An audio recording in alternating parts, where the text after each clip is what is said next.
I was tasked with putting a team together to go capture, kill a guy. And it was like TST, time sensitive target. And I'm in charge. And we go out and we're expecting, worst case or whatever. And this guy's sort of important. Black helicopters came and took this guy away. He was a high level bad guy. We surround the area, and he had like a large group of bodyguards with him, and we captured him without a shot fired. Sometimes it's better to be lucky than good, and like the rest of that deployment, I could do no more. Is there an operation in Afghanistan and in Iraq that stand out to you for being the most memorable in a good way? I have one that's...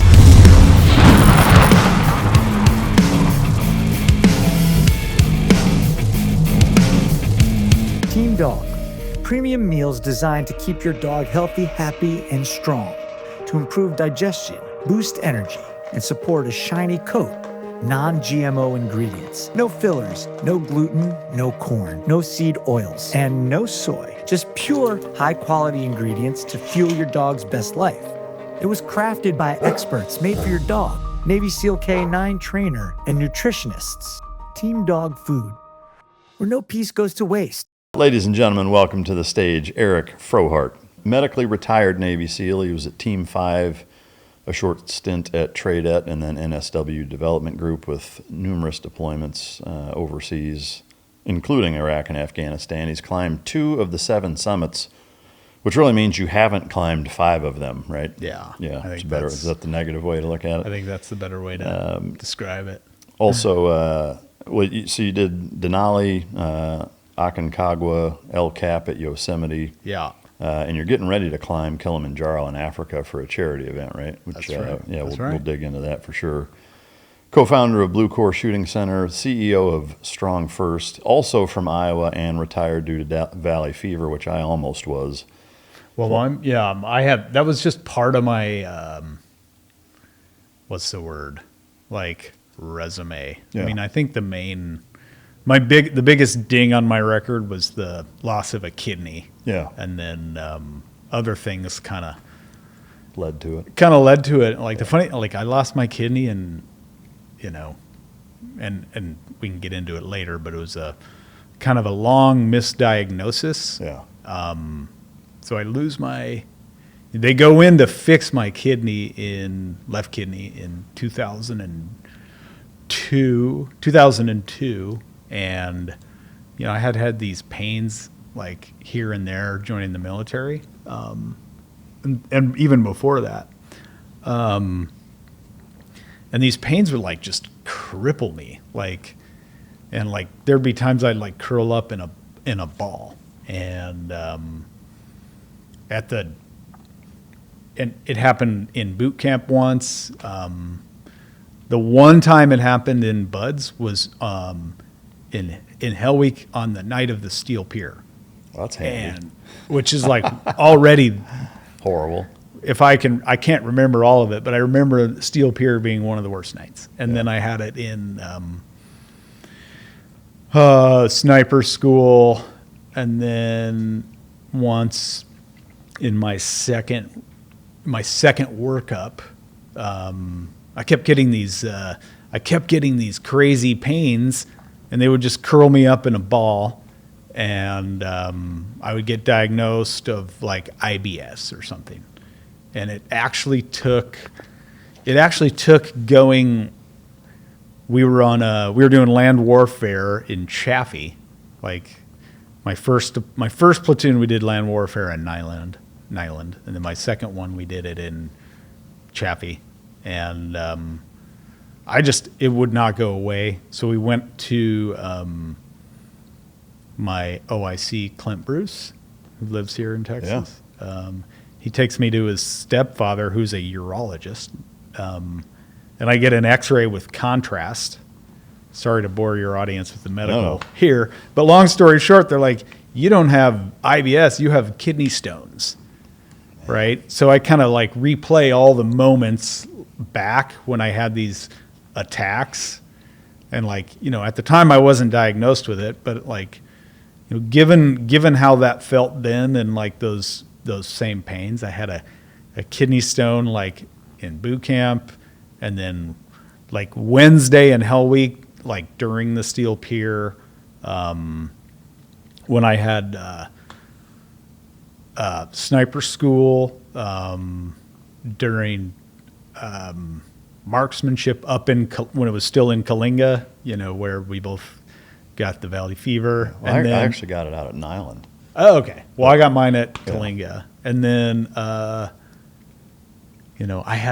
remember I had to like spend the night in the hospital near Kalinga, like Lenore or wherever, and then I was in so much pain. They gave me like Vicodin, and I showed back up the next morning, and like the guy who was in charge of sniper training at the time, he's like, well, you can either go home, you can quit and go home, or you can take it was the unknown distance shooting test. And I'm like, man, I just spent the night in the hospital. I haven't slept all night, and I still am like hopped up on Vicodin. And but I took the test, and I actually got. I mean, the thing I remember, like, I got like the high score on the UKD shooting test because I was like just so like very relaxed. Yeah. So That's cool. anyway, long story short, I lose they go in to fix my kidney in 2002. There was like scar tissue in the tube between the kidney and the bladder. That's called the ureter. And they go in to fix it, and it ends up being almost like a 8.5 hour surgery. They get in there, they can't fix it because they realize my left kidney is kind of like a water balloon at that point. So they have to carefully, cut a huge, like basically from here to here, because they didn't want it to like burst or whatever. And then they, I wake up and I'm like, what's going on? And they're like, well, we had to, we told you we were going to fix it, but we took it. And I was immediately disqualified from being in the Navy. And I remember the Team 5 corpsman, he's like, hey, guy's name's Les. I won't use all the real names, but he's like, hey, you're, you can't serve in the military anymore. You certainly can't be in, NSW with one kidney. And I was like, well, why? Like I had, at that point I had done one platoon, and I had almost finished the workup for the second before our second deployment. And he's like, well, if you sign a waiver. So he shows back up at the hospital at like Balboa Medical Center. And I signed this waiver, and I don't read it because I'm still, I'm hours out from nephrectomy, like kidney surgery, and they cut my ab wall from like here to here, like from 9 to noon, if you're looking side to belly. And so I signed this waiver, stay in the military, right? And then that's like right before Halloween.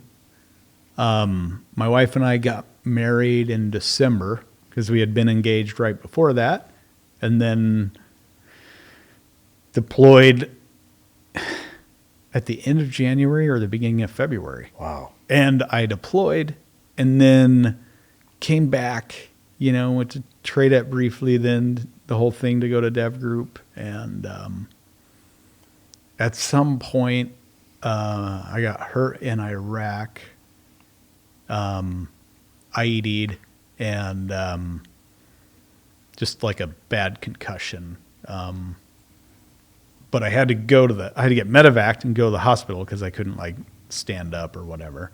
And so I get a Purple Heart, and the Bureau of Navy Medicine has to, I don't know, like approve of a Purple Heart or something. I forget the why, but literally kidney removed in 2002, IED 2008, award in 2009, Purple Heart in 2009, and then Bureau of Navy Medicine shows up at the command at DEVGRU, and they're kind of upset at the CO, and they're like, well, where's this Chief Frohardt, like he shouldn't, like, how does he have a Purple Heart? He can't even deploy. So I didn't know the waiver I signed in '02 allowed me to stay in, but I was non-deployable.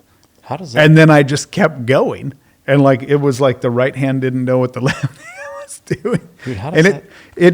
it took me getting like injured in combat for the Navy to figure out, like, and I think at that point it was like, I think it was like I had done like, it was something like 4 or 5 more, right? Before they would, like, they realized it. Yeah. It was like 4 or 5. It was like 5 more, right? And they're like, oh, well, you're not supposed to keep deploying. And then they show up at the command. They're like, well, Frohardt is unfit to deploy. He's unfit to be a Navy SEAL. Where is this guy? And literally my commanding officer at the time, gung-ho guy, like super gung-ho. He's like I was literally climbing Denali, and we hadn't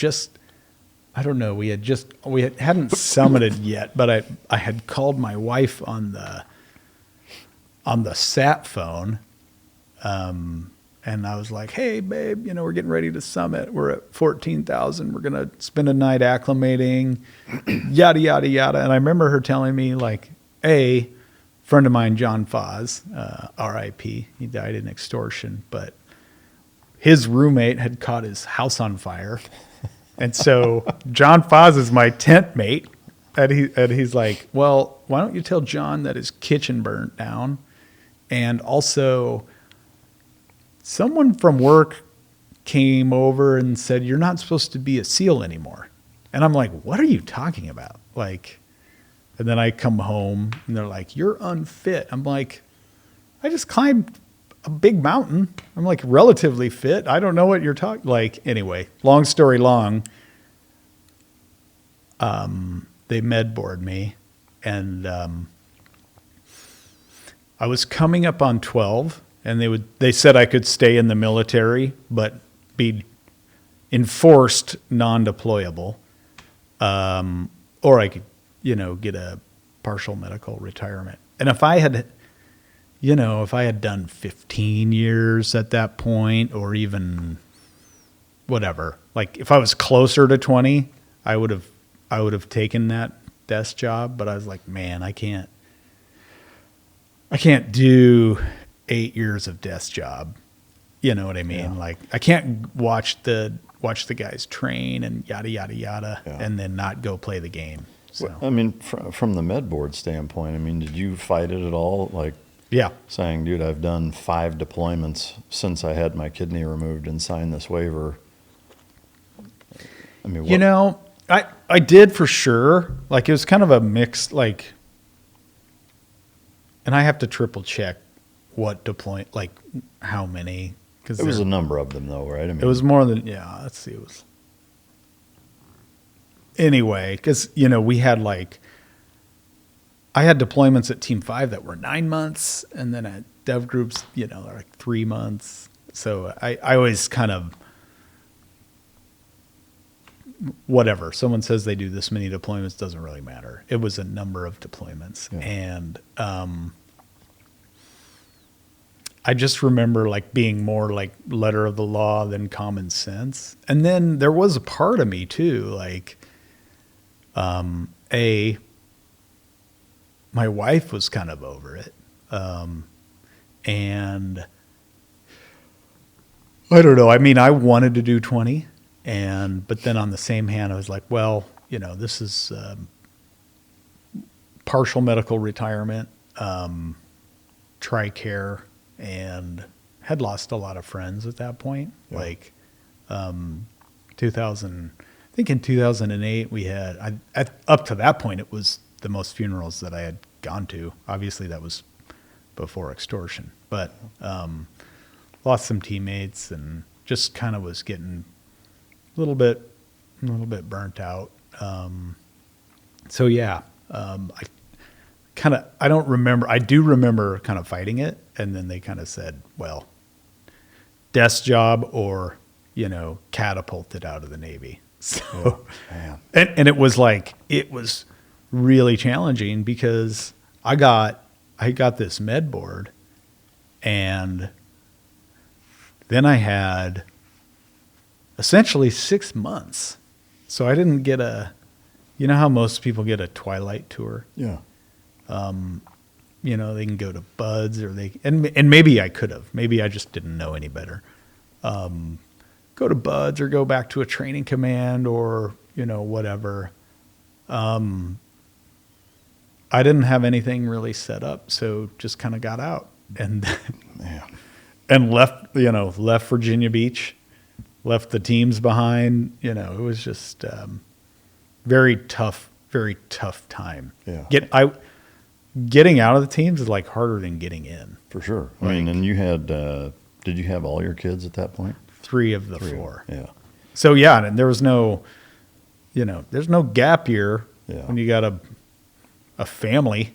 Like you don't get to get out and be like, I'm going to backpack in Europe for a year. I think I'm going to go skiing or whatever. I mean, you can't. I remember thinking like I always had this idea like I'm going to go back to college.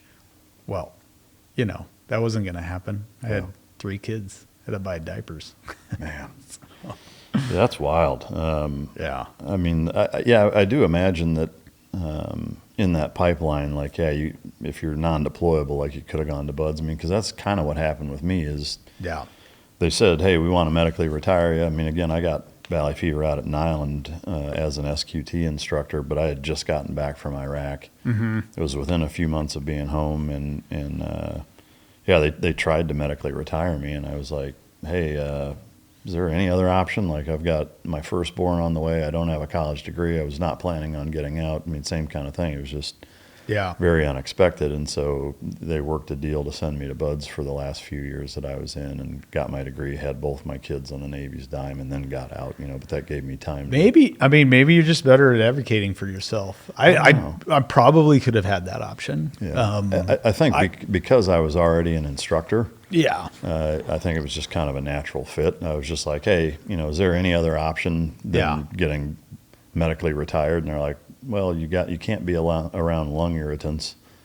Like you got to do something like desk job ish or. How is it, by the way? Did you have any like long term? Yeah, I mean, I lost almost half my lung capacity. I thought you did. Yeah. I mean, at this point, it's been over 20 years. So like wouldn't say I really notice it. I've just gotten so used to not having as much lung capacity that like I don't really notice it. How about you? No, I was one of the, I think like 4 of our class in sniper school got this valley fever. Yeah. Sitting on the yard or laying on the yard lines all day in Kalinga, and there was one guy, oddly the SDV guy, who got it really bad, and he had to get a huge portion of one of his lungs removed, and then he became non-diveable. Yeah. He got medically retired. I was one of those that they're like, well, you'll have it forever, but no symptoms and no reduced lung functions. Oh, wow. Like I did some like a while ago, I got into breath work or whatever. And I could still hold my breath for 3 minutes. Oh, wow. Like just after a workup. Yeah. So Yeah, I guess they say you have it forever, but I'm asymptomatic. But I do remember when I got it, like my eyes just sunk way back. Yeah. And like I got it in Kalinga during, the marksmanship training, but it didn't really hit me until we were doing our stalking. Mm. And then stalking's harder physically. And I don't know. I like got down to 165 or something, Yeah, same here. I mean, just brutal. Yeah. Yeah, I mean, I lost almost 50 pounds. I was down to like 145. Oh. And I was a mess for better part of a year. I mean, I was on convalescent leave for months, and and then when I came back, they're like, oh, you're going to go to Buds on the basic side for the rest of your enlistment, you know. So, Dude, I'll never forget, like, I had such a, so I'm in sniper school, and this is between my first and second deployments, right? First deployment is over. I'm a 1 platoon wonder at Team 5. And then I'm getting ready to, we're getting ready to get the platoon back together for the second, rotation. And of course, sniper school is like, it's like at the time, 90 days long or whatever. I forget. Could be 60 days. It's a long time. So the platoon's together, but me and another guy are off at sniper school, and they're starting some of their training. And I get like valley fever. Well, before that, I get the kidney stone, and, I have to spend the night in the hospital, pass the test on Vicodin. Then I get valley fever. And then, this is all in sniper school. And then we get out of sniper school and we go jump in with the platoon, and they're doing, CQB. And, we had just like, if you remember back in the day, you did CQB in flight suits. Mm-hmm. And then it was kind of like, so my first platoon, I remember doing CQB in flight suits. And then post 9/11, like that wasn't a thing anymore. Yeah. It was camis. And then, so we're doing CQB in camis, and like, I don't remember, like one of the new guys was like running the saw in the kill house in, Pendleton, like the quick cut saw. Oh, I gotcha. Like the quickie saw. And I don't know, he was struggling with it, and I had done some in my first platoon. So I picked that thing up and I was cutting this thing. Well, my leg catches on fire. I had a frayed cami, and this is all like kidney stone, valley fever, my leg. And I mean, it caught really on fire. I had to go to the hospital. I had this big, huge burn on my higher inner thigh. And I'm like, oh my gosh, I had like a rough go there for a couple months. Dude, no doubt, man. So with the kidney stones, I mean, were you not passing them? I mean, I guess like here, the way the doctor explained it to me was there's scar tissue in the tube that connects it. So the kidney wouldn't drain all the way, and then I would develop a stone, and then it would be like a small one, and then it would eventually pass, right? But then ultimately I got a big enough one when we were in Fort Chaffee that would not pass, and they had to do they pass me out, and they like shoot it with sound waves, and it like breaks into these little pieces, and then you pee out lots of little ones. Yeah. So I got out of the I did that. Then I went back, and they did that in Chaffee.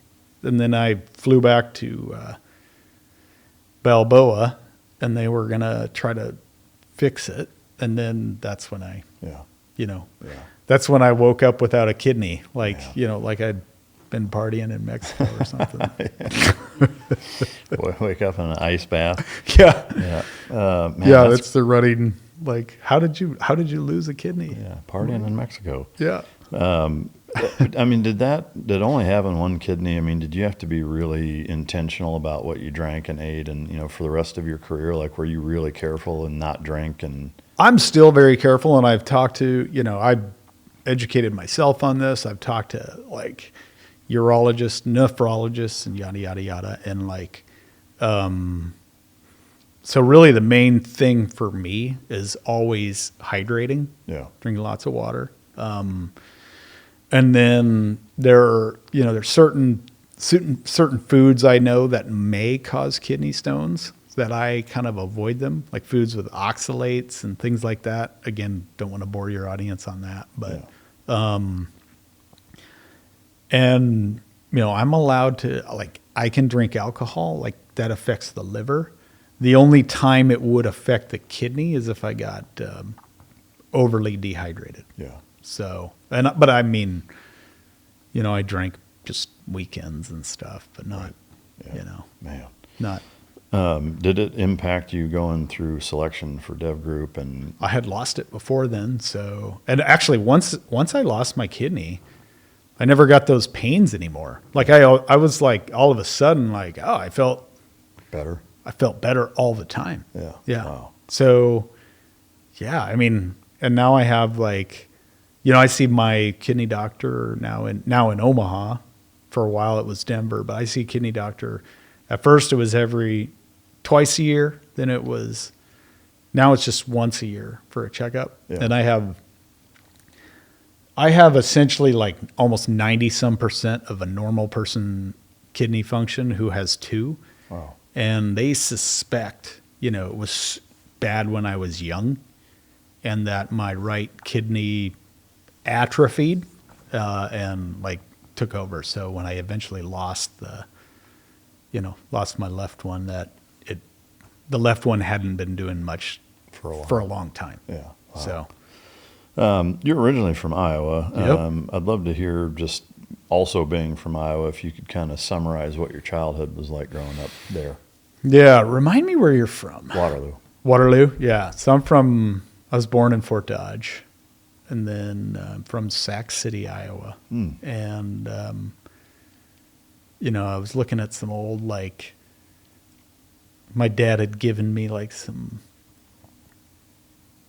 like newspaper. My mom had kept like a big Tupperware bin of like scrapbook stuff. I was looking at that this weekend. He had brought it down and like, we had, I forget exactly, but we had, I don't know, graduated with like 30 some. Oh, wow. Like under 40. And you started kindergarten with all of them. Mm-hmm. Right. So small town, awesome. I mean, I've heard, episodes of your podcast and I've heard episodes of, others, and like so many team guys grow up like, they've had a really hard path, right? Like parents divorced or, they were in criminals, drug dealer, whatever. Like that wasn't that wasn't quite my experience, right? It was like, definitely small town, USA, middle America, farm. I played, as a younger kid, I played like all the sports. And then as I got older, I focused on football, and, weightlifting, and then obviously always working on the farm. But like, what did you guys farm? We raised hogs, but then we also had corn and soybeans. Yeah. So about as Iowa as it gets right there, huh? It was pretty Iowa. And we had like, I grew up just going to the farm every day, working on the farm, and like the things the farm, like I can say without question, helped me make it through SEAL training. There were days, certainly not every day, but like there were days of buds that were not as hard as some days on the farm. Yeah. And I eventually, I used to hate my dad, but like I thanked my dad for it at some point. I was like, man, thanks, Dad. It was like, there were plenty of long days there. Yeah. And my parents, my mom died last year. She had I'm sorry. Yeah, she was only 71. She had neuroendocrine, I forget the type of cancer. I wrote it down here, but it was pretty, man, it was like super aggressive, neuroendocrine carcinoma. She was 71 years old. So we found out in September, and she was on hospice by mid-October. Oh, wow. So it was pretty quick. But my parents were awesome. They worked hard. She was a nurse. I learned so much from her, like hard work, and she had this awesome sense of humor, like the driest, funniest sense of humor. Yeah. That seems common in the Midwest. She was, and she was just very stoic, right? Like every time I hurt myself on the farm or playing or whatever sport I was like, she was working in the ER, so she could just handle anything. Yeah. Always very calm. And I just remember the food she would cook. Like, we always had like desserts and stuff, you know what I mean? Like casseroles and so she was super calm. And my dad, you know, like they really loved each other. My dad was, I learned a lot from him, like, you know, being responsible, you know, work hard, play hard. Like on the farm, we would definitely work hard, but he always had energy to like do something with us after a full day on the farm. In the winter, he'd like pull us on a tube. Like in the summer, we'd go, you know, fishing or whatever. Like he just always had very much work hard, play hard. And like he, like the biggest thing from him, like, man, like you respected women. Like if you like mouthed off to mom, like it was, you know, just like shy of the death penalty. I mean, that's exaggeration, but like that was the worst thing you could do. Yeah. Like, and then, I mean, we had it was hard, like hard work, but you know, I wouldn't call it like overly traumatic. You know what I mean? Like I had support, and they gave us everything they could give us. The most like close to the thing that I remember the most as like being like kind of shook me was like, maybe it was like second grade. And I called my dad on the CB radio because I was driving a tractor and hauling grain. And so it's a school night and I'm in second grade and I'm sitting on phone books in a tractor and I'm like, it's almost midnight. Cause I like two things that I remember. It's second grade cause it was like the year the Challenger blew up and I had just gotten my first watch and I was like, man, it's almost midnight, Dad. And tell me you're from Iowa without telling me you're from Iowa. Dad, but the rain was coming or something. Like we had to get the corn in. And if you're looking to get stronger, move better, and actually build real world capability, not influencer nonsense, I launched a new Navy SEAL style fitness app that gives you workouts built on the training foundation I used in the teams and as a BUDS instructor. Functional strength, conditioning, mobility, and a simple, repeatable program that fits into your normal life. Check it out. Link is in the description, and let's get to work. So I pull up by the combine and he gives me coffee. In second grade. Yes. To finish it out. Yeah. So I have some coffee. Well, later that night, like I'm like tired and I misjudge a turn. And you know, like the turns, like you have the ditch on either side. Well, I make the turn with the tractor, but one of the wagons goes in the ditch and it flips the corn. So I put the tractor in park and I decide to run away. Like, cause I'm like, scared, and they, you know, my uncle catches me and they're like, you know, hey, we're not mad. We're just going to take you home. I think my mom was pretty mad that night, but, so that was like traumatic, whatever. Like, but they were, you know, it was hard work and then, family. We went to church. We had youth group on Thursdays and Sunday school on Sunday with church on Sunday, like all the way through high school. Yeah. Like, and I've always been a believer, but I just hated it because I was bored. Like, I was like, can we stay home? Like, and now like, you know, now I'm so grateful for it. Yeah. So like the things I hated the farm and I didn't hate it, but I didn't want to do it. And I just didn't want to always go to church. And now I'm like, I learned so much from both my parents. And like they are a huge part of, you know, the reason I made it through SEAL training and whatever other, you know, things I've been able to do. Yeah. So what was your favorite thing to do growing up? Man, like little kid, I love, Just generally, when I was younger, like when did you graduate high school? 96. Okay, 97. So when I was younger, I remember like G.I. Joe and Star Wars. Yeah. Like those were watching it and playing it, and then eventually going outside and building forts and stuff like that. And then probably like as I went from like middle school into high school, like I just loved lifting weights and playing football. Yeah. Yeah. What did you play? I played linebacker. Really? Well, I played in a small town. I was like literally offense, defense, punt return, kickoff, and kick return. Yeah. Like it was a soccer game. You played the whole thing. Yeah. And then I went to college though, and I played linebacker. Yeah. I was clearly not big enough, which we can get into. We can get into in a minute. But yeah, well, actually, I went to like I thought I was decent, playing football. At one point, like, I had like good stats or whatever. And I thought so I thought I would go to junior college, Mason City, Nyack. Yeah. And My dad went there.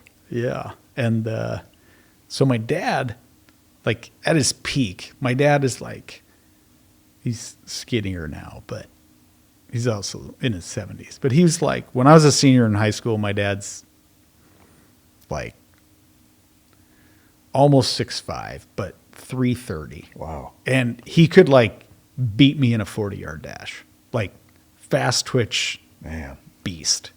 And then my little brother, 2 years younger than me, I mean, he's 6'4". I think he graduated 6'4", 275, right? And I have uncles that are 6'4", cousins that are, whatever, 6'4", 6'6", like big guys, right? And I'm thinking like, oh, it's, I'm just a slow developer or whatever. So I kind of thought I would go to JUCO, junior college, and I would play football for a year or 2 years. And then I would have my growth spurt. And then I would get, I was either going to go play at Iowa or Iowa State. I couldn't decide. Yeah. So long story short, obviously that didn't happen. Yeah. So that's why I went to Mason City. Yeah. But Man. Growing up, was the draw to the military, was that there at all? No.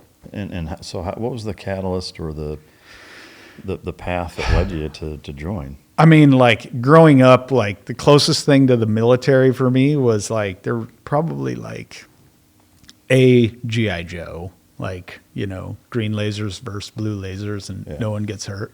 And then I would say even Star Wars was kind of like, just because like, oh, there was like this Jedi elite thing there. And then I watched, like all of us did, I watched the Charlie Sheen Navy SEAL movie in middle school. And then we would set up like an obstacle course at the farm and whatever, but honestly, it wasn't on my radar. Like I was never going to, when I went to college, fresh out of high school, it was the last thing I was thinking of. Right. And I liked military movies, Heartbreak Ridge and stuff like that. But I wasn't it wasn't really an option. I was not at all contemplating it. And then I was in college, and I say my freshman year, but that's my only year. So my 1 year of college, it's between, football had just concluded, right? So football's over, and we're getting ready to start off-season conditioning. And, I'm getting good grades, but I'm I got up to calculus in high school. And then when I went to college, I was taking algebra 1, right? So getting good grades was not that wasn't an accomplishment. And I just was kind of okay, I'm not that good at football. I'm kind of bored. I wasn't really sure what I was going to do, which, I mean, no freshman in college is, right? And then we were watching, like, shame to admit it, but like we go into a dorm room one night and they're watching G.I. Jane, which G.I. Jane, right? Like, and I'm like, you know, probably had like 3 or 4 natural lights or whatever, you know, cheap college beer. Yeah. And I just like, I don't know, like a light bulb goes off and I'm like, I have to go be a Navy SEAL. Like I am. And I was like, I am done with this college thing. Like I'm going to finish this year and I'm going to join the Navy and be a SEAL. And I stood up in this dorm room, right? And we had friends in there and whatever. Because there was a dorm room, you know, where one of the dorm rooms, they had just put couches and then one was all beds. So instead of having 2 people in this room and 2 in this room, 4 people slept in this room and then they had like a little party room, right? It's community college, not like frat or anything like that. But we're like watching this movie and I go, I'm going to join the Navy and become a SEAL. And like, I remember like someone was like, you'll never do it. You can't do it. You're not big enough, strong, whatever, like all the things. And I was like, I bet that person that I could be a SEAL, like during that movie. And I enlisted in the Navy the next day. Wow. On a bet that I that you couldn't do it. That I couldn't do it. And then I finished my, I finished that year. So that was in,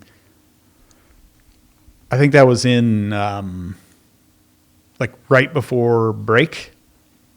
And then I came home at break and I'm sitting there like just trying to work up the courage to tell my folks that I wasn't going to go back to college. And eventually I told my dad and I was like, okay, Dad.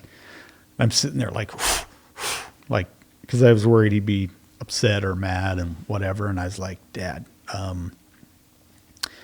so I'm going to finish college this year, but then I'm not going back as a sophomore. I'm going to join the Navy and become a Navy SEAL.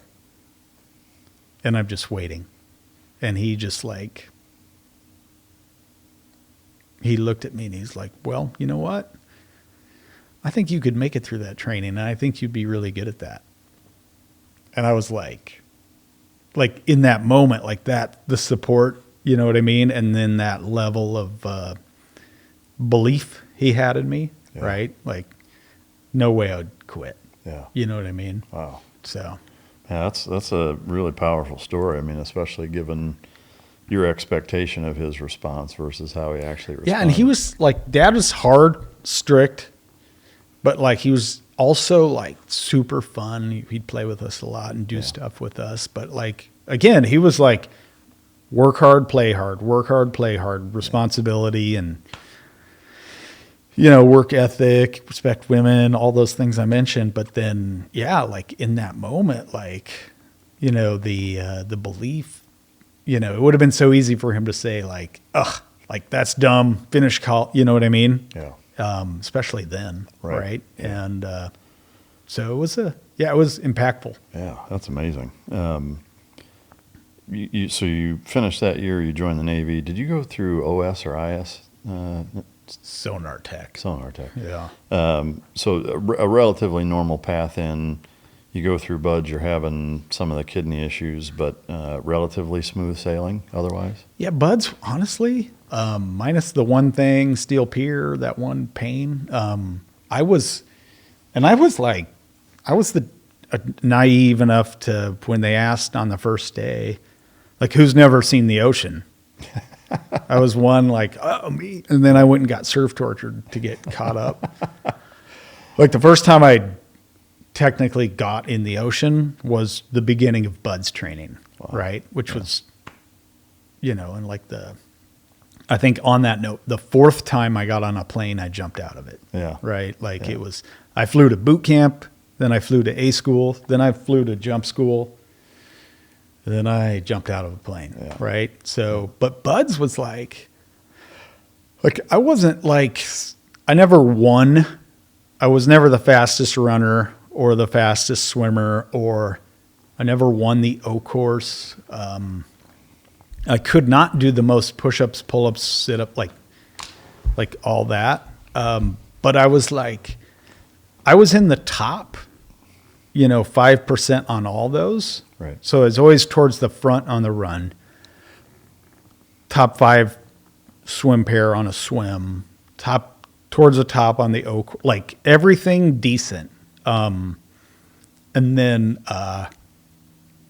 one of 2 people in my class that was first time every time. So everything like drown proofing,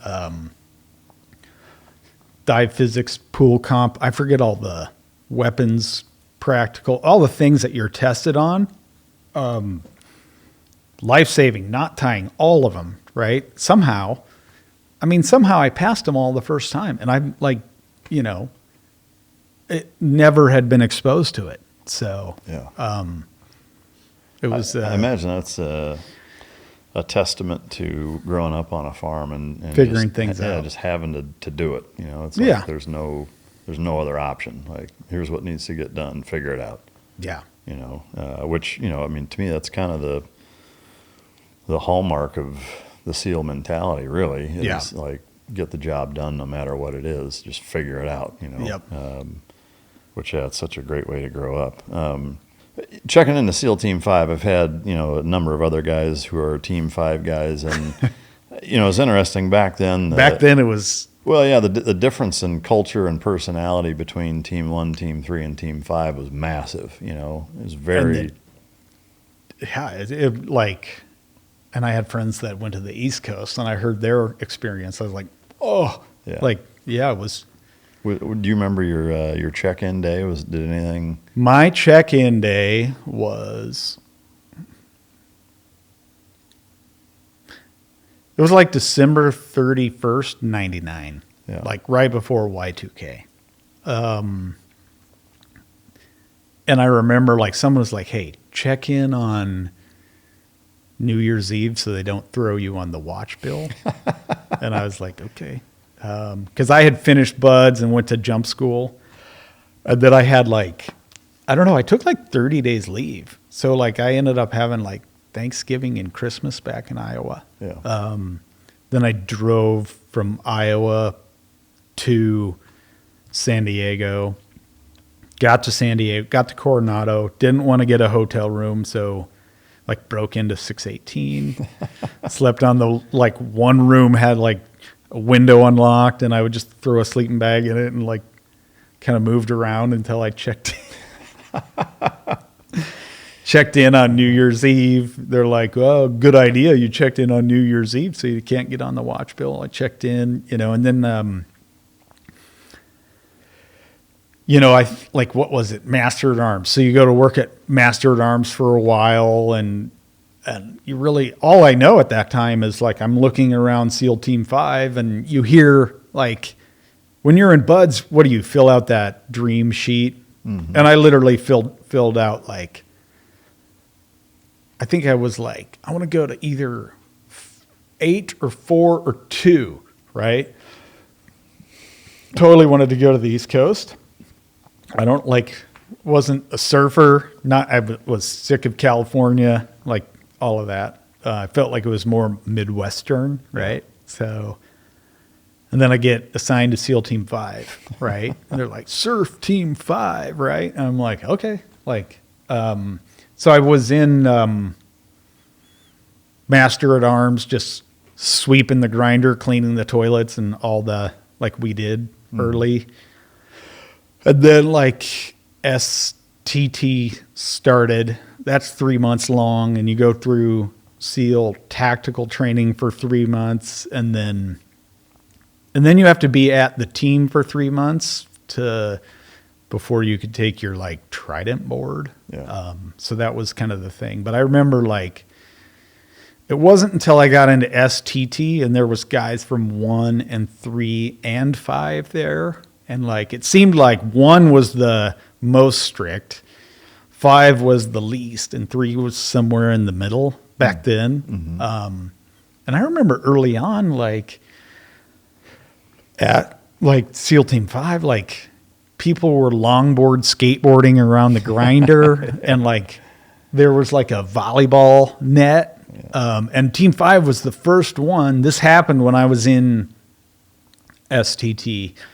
Team 5 came out with the PT on your own policy. And I remember like the Team 1 guys, and like they were like so pissed off. Like, what?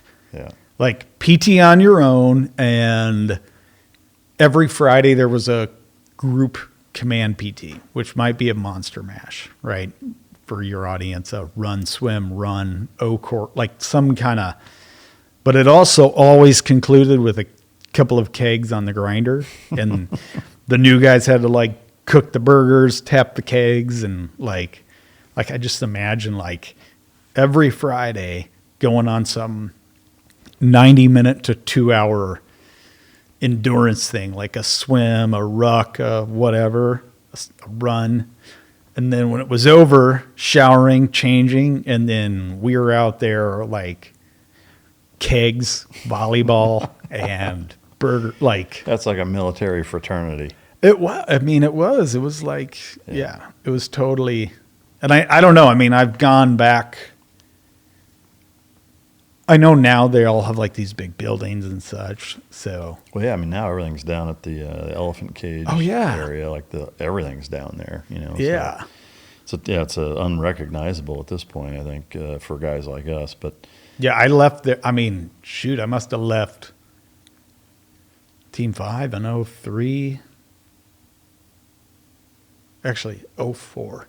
yeah. So So did you do combat deployment with Team 5 and then screen for development group? I did 2 deployments at Team 5. I wouldn't call them combat. So first one was to Guam, and that was 2 weeks before 9/11, 3 weeks before 9/11. And then we got sent to the Middle East, but it was to Kuwait to do MEO. Yeah.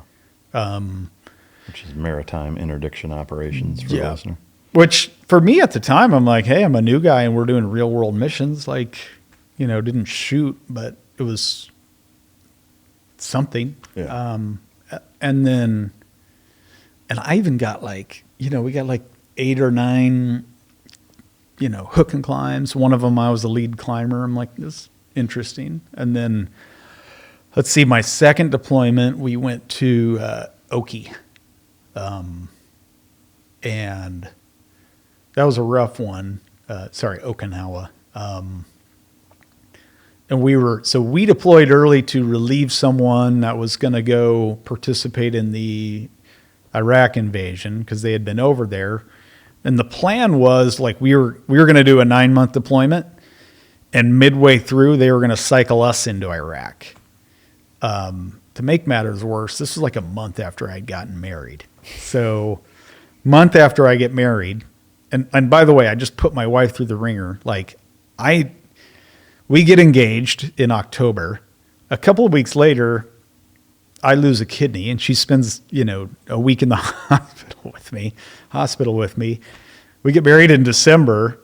We had a quick engagement because we were going to get married in like the next year. Then I found out we had to deploy early. So we're like, well, might as well get married. Anyway, I did a 9.5-month deployment, like basically a month after we got married. So the first year of our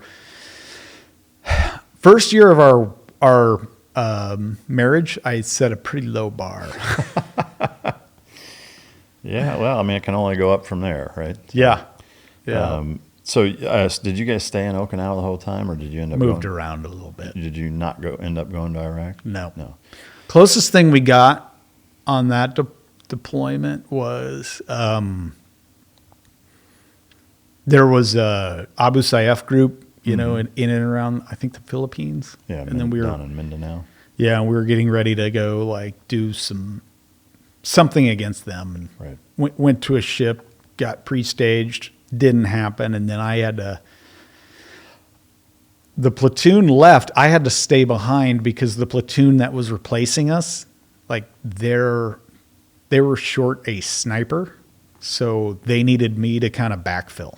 So I did that for a little while, which is why I ended up being gone 9.5 months. And was at what point during your regular SEAL career did screening for development group kind of enter your mind as what you wanted to do? Right away. Really? Yeah. What was there a catalyst? Was there a guy or an influence that mentioned it and made you want to do it? Or I had, like, when we joined, we didn't have all the books and stuff, but like the first book I read was Rogue Warrior, and then it was always in the back of my head. Like I've always been kind of competitive, and I'm like, he can do it, I can do it. You know what I mean? Like, that guy did it, and then some guys from Team 5 would go and make it. I'm like, well, he can do it, I can do it, right? Or once in a while, like a guy who was there would come back and work pre-trade at. They would work in training cell? Mm-hmm. Yeah. So, and then you're like, oh, he was at DEVGRU? Like, whoa. Like, you just had this, like, I don't know, I just had this, like, mystique. Right. You know what I mean? So it was always on my radar. The problem is, like, I would have gone to, my plan was to go in 04. The 04 class. The people that screened for that it was like at the end of 02 when I had my surgery, my kidney removal. So I kind of got a year behind, and I didn't get to, screen, I guess you'd call it. I didn't get to screen until 03. So that put me into the 05 class. Oh, okay. Which gave me, really worked out. I mean, I got to spend a year at Tradette, worked in assaults, taught CQB. I mean, it really helped me for when I went through dev group training. Oh, man. So, expectation versus reality. Once you show up in 05, A, do you remember how many guys showed up and versus how many graduated? And B, what was it like compared to what you were expecting? Oddly, I mean, it was hard. It was hard. It's different hard. Like, you're not surf tortured and that sort of thing. And just mentally harder. Like, they're just, the mental gymnastics, like the CQB was extremely strict, right? But I did really well at the CQB and the marksmanship. The thing I struggled with the most during that training was because I wasn't free fall qualified yet. So I had to do that during my selection. And normal MFF, I think, is like 2.5 weeks at Yuma, or 2 weeks or 3. I don't know. I didn't go. They knocked us out in 5 days. Wow. So we had to do all that in 5 days. And then it was right into nighttime combat equipment. Like, it was a very steep curve. So that's probably the hardest part for me, because I did really good in the CQB and the marksman, like all that stuff. Jumping was, just whatever. And I've never been like I was never the jump on weekends guy anyway. like not my thing. Yeah. We have to do 5 jumps today. As soon as 5 were done, I was done. Yeah. Like, I'm not here for, like, I took every part of being a SEAL. I took to the nth degree, minus maybe jumping. I was the same way. Like, I didn't hate it, but I didn't like it. It never really did anything for me. It wasn't going to be a hobby. Right. Do you remember how many guys started? Oh, yeah. I think it was like, I want to say it was like, we had between 40 and 50 start, and half of them only made it. Wow. Yeah, it was like a 50%-ish, and mostly due to safety violations and CQB. Did any of the guys who didn't make it surprise you? Yeah. And did some of the guys that did make it surprise you? Mm-hmm. Yeah. Yeah. That seems to be a recurring theme. 'Cause similarly, I remember being at Team 3 and doing platoons with guys that went and made it, and I was like, how the fuck did that guy make it? Yeah. You know, I mean, not that they were Yeah. shitty guys. It's just I was like, of all of the guys, like I would not have, but on the other side, there were guys that's like, dude, that guy's going to Studs. go there and smoke it, and they don't make it. You know, just such a weird mix. But Well, I mean, and it's a lesson you learn in buds. Like, I mean, my memory's kind of shady on this, but like, I want to say we had around, for some reason, the number 187 stands out. Like we started with that, or somewhere around, let's call it 190. And then you just kind of look at like around and you're like, gosh, that guy is jacked, or that guy is so fast, or this guy is such a good swimmer. And like 2 weeks in, if you like took a photo of everyone, like a panorama, you would like circle the people you think are going to make it. Like you'd almost always be wrong. Mm-hmm. Like I know for sure, like if you looked at my class, and we graduated with 22, like 19 of which were from the original 190-ish, right? So that's 10% from that. You would have never circled me or most of the people that made it through. You know what I mean? Like, just kind of hard to judge a book, you know, by its cover, judge by appearances, or even like sometimes pedigree and whatever, you know? I agree. To me, and I mean, I never went to DEVGRU, so obviously it's more of an assumption, but you know, with buds, there's more of a physical aspect to it, you know? So Yeah. to me, it's easier to be surprised by that, I guess. Yeah. Whereas with DEVGRU, you know, it's like you've done platoons, it's the same thing, just at a higher level, you know? So it's Yeah. like guys that maybe, especially like anything kill house related, like maybe weren't that great, or, you know, made a bunch of dumb mistakes or whatever. And then other guys that were just shit hot. And the guy that you're like, this guy barely keeps up in our platoon, and he made it, and this guy who was running training didn't. You know, like to me, that was the big difference for me. And sometimes having been, having worked in trade ed assaults CQB and then going through that, you know, the one thing I would say is they do make you change certain things. And if you're really good one way, it might be harder than if you just weren't. It's like teaching someone to shoot who's never really shot. Right. They don't have the bad habits, right? Mm. So I think that there might be some of that. And I would say, like, you know, back then, I mean, it was like going from the West Coast was for sure harder. Like, just because, like, you didn't know as many people. The trade ed may have taught things differently on the West Coast as compared to the East Coast, which was all ex guys from there, right? So it was more uniform. And, you know, it's like riskier. Like, man, you leave Team 5, Team 1, Team 3, or now I guess Team 7, like as a, you know, one of the guys getting like the EP, and now you're going to go start all over and maybe not make it through. Like, it's a bigger gamble for sure. And back then, if you didn't make it through, like the detailer told us this, full stop. If you don't make it through, you're going to SDV2 because they are short. So they weren't like, at some point they started like what, TAD? Like, so if you don't make it through, you could go back to your team, but like, not them. They told us like, hey, if you don't make it through, like you're going to SDV2. Wow. And you're like, whoa. Yeah. Guess we're going to make it. Like, yeah, I mean, and my wife and I, like, we actually, I mean, I was just got orders there. And we bought a house. So I'm like, I'm going to make it. You're burning all the boats. Yeah, I totally burned the boats. What squadron did you go to? Gold. Which was the squadron involved in Extortion 17, which I know was the worst day in the community's history. I am curious, you know, going from 2 platoons at Team 5, make it through Green Team, now you're at DEVGRU, you go to Gold Squadron. What was it like checking in there? I mean, like mystique, you know, you're looking around and you're just put all, like I mean, especially when you first make it through your training, you're putting people on a pedestal. You're like, how did they, like, they're here, they're, you know what I mean? Like, and you just really, it was humbling.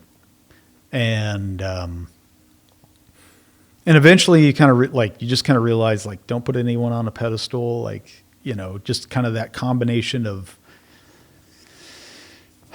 it like teaches you a lot of humility. And I would say it also makes you confident, but it's like, your confidence comes from your humility because you've done the work. You're humble enough to know you need to do, like, work hard, and you're confident because you've prepared. And like, it's, I mean, all the things you learn in the, you know, at Team 5 or wherever else, like, you know, your individual skills, like, you're just honing them a little sharper. A little better, a little faster, whatever, but you have more time and more money to do it, right? Like, when you're at Team 5 or Team 1 or Team 3 or Team Set, like, you're just not going to have the time to shoot as much. Like, at Dev Group, you keep a gun in your locker, right? You check out you get some ammo and go shoot on your own. So you have more, I guess, more resources for that. But like, you just hone your individual skills so sharply, and then you take teamwork to the next level. Leadership is taken to the next level because, you know, you're on a 6-person assault team, and, like, you know, the junior guy's an E7, like, you know, who's done 2 platoons already or whatever. Right. So it's all the same. It's just like more money, more experience. You know what I mean? It's taken to that, and the stakes. You know, the stakes are high, but, you know, the stress is high. You got to perform on demand, and like the one thing I remember the most there is like it is not my time there, and that's the longest I spent in any one place was at Dev Group.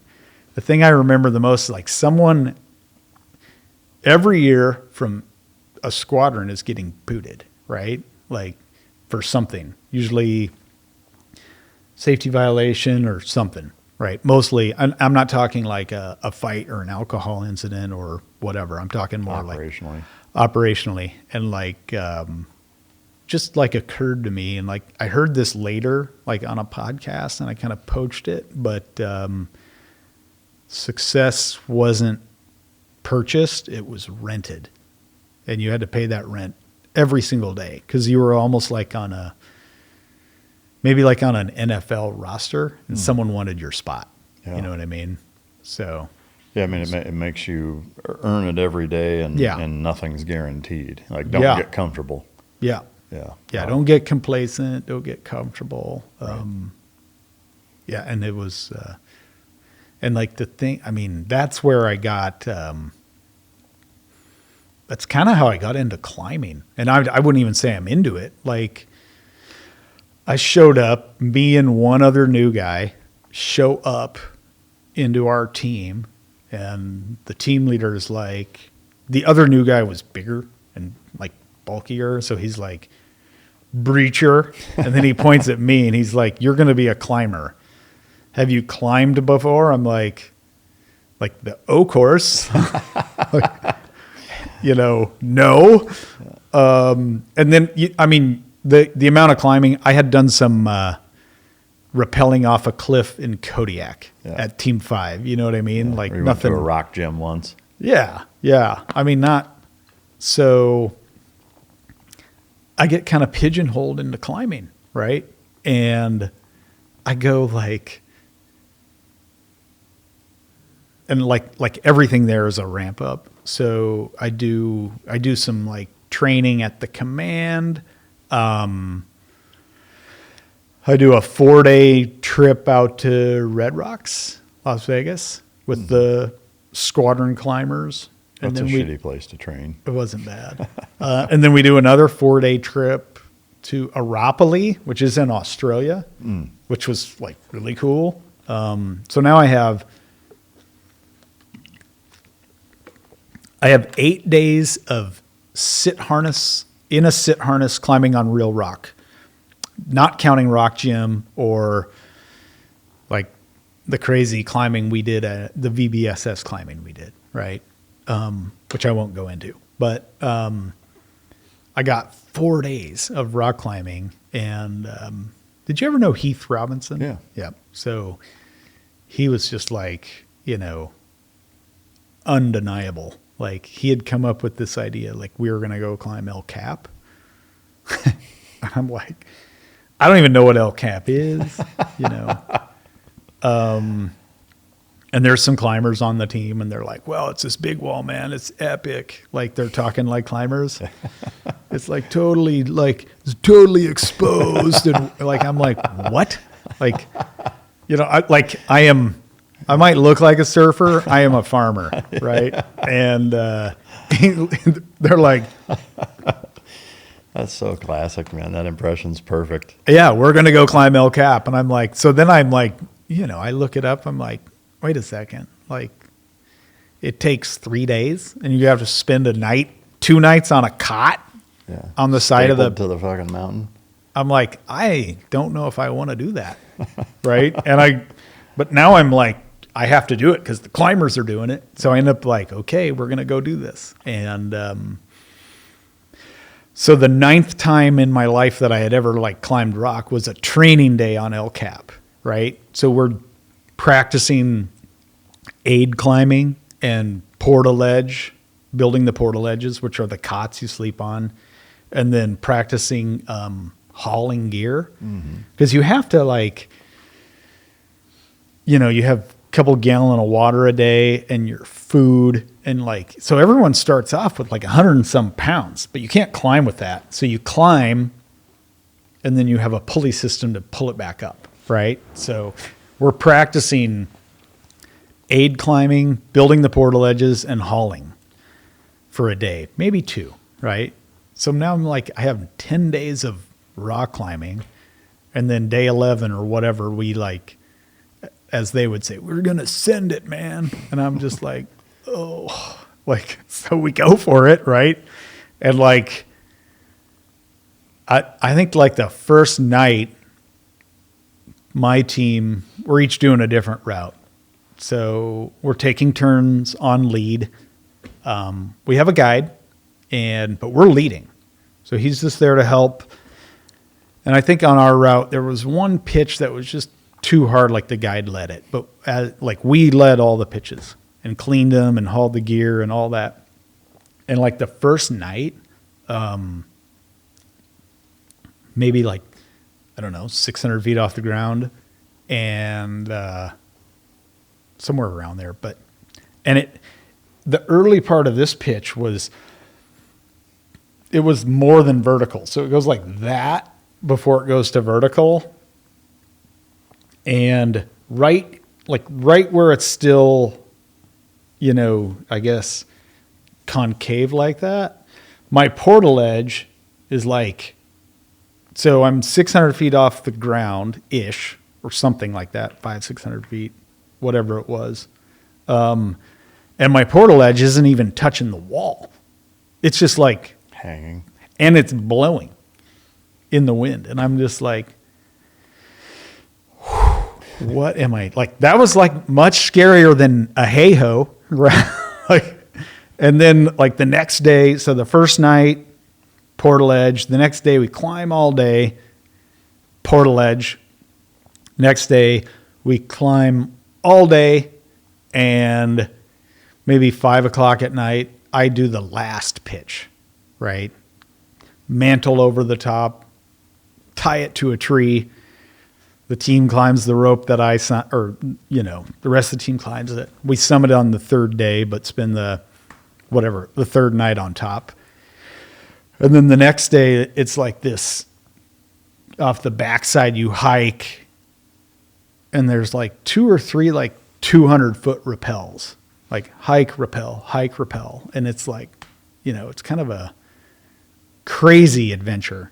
And then we finished, we go back to the where we had parked the van, and one of the climbing nerds that was with us, he's like, oh my gosh. He's like, that's Alex Honnold. He was in the meadow, like looking up at looking up at El Cap. At the time, he's like a teenager, but he's already on the rock climbing books or magazines, which of course I haven't read because like you have no idea. I'm like, who's that? Like, I have no clue. And they're like, he's kind of an up and coming climber. And like, fast forward, he's the guy who done everything.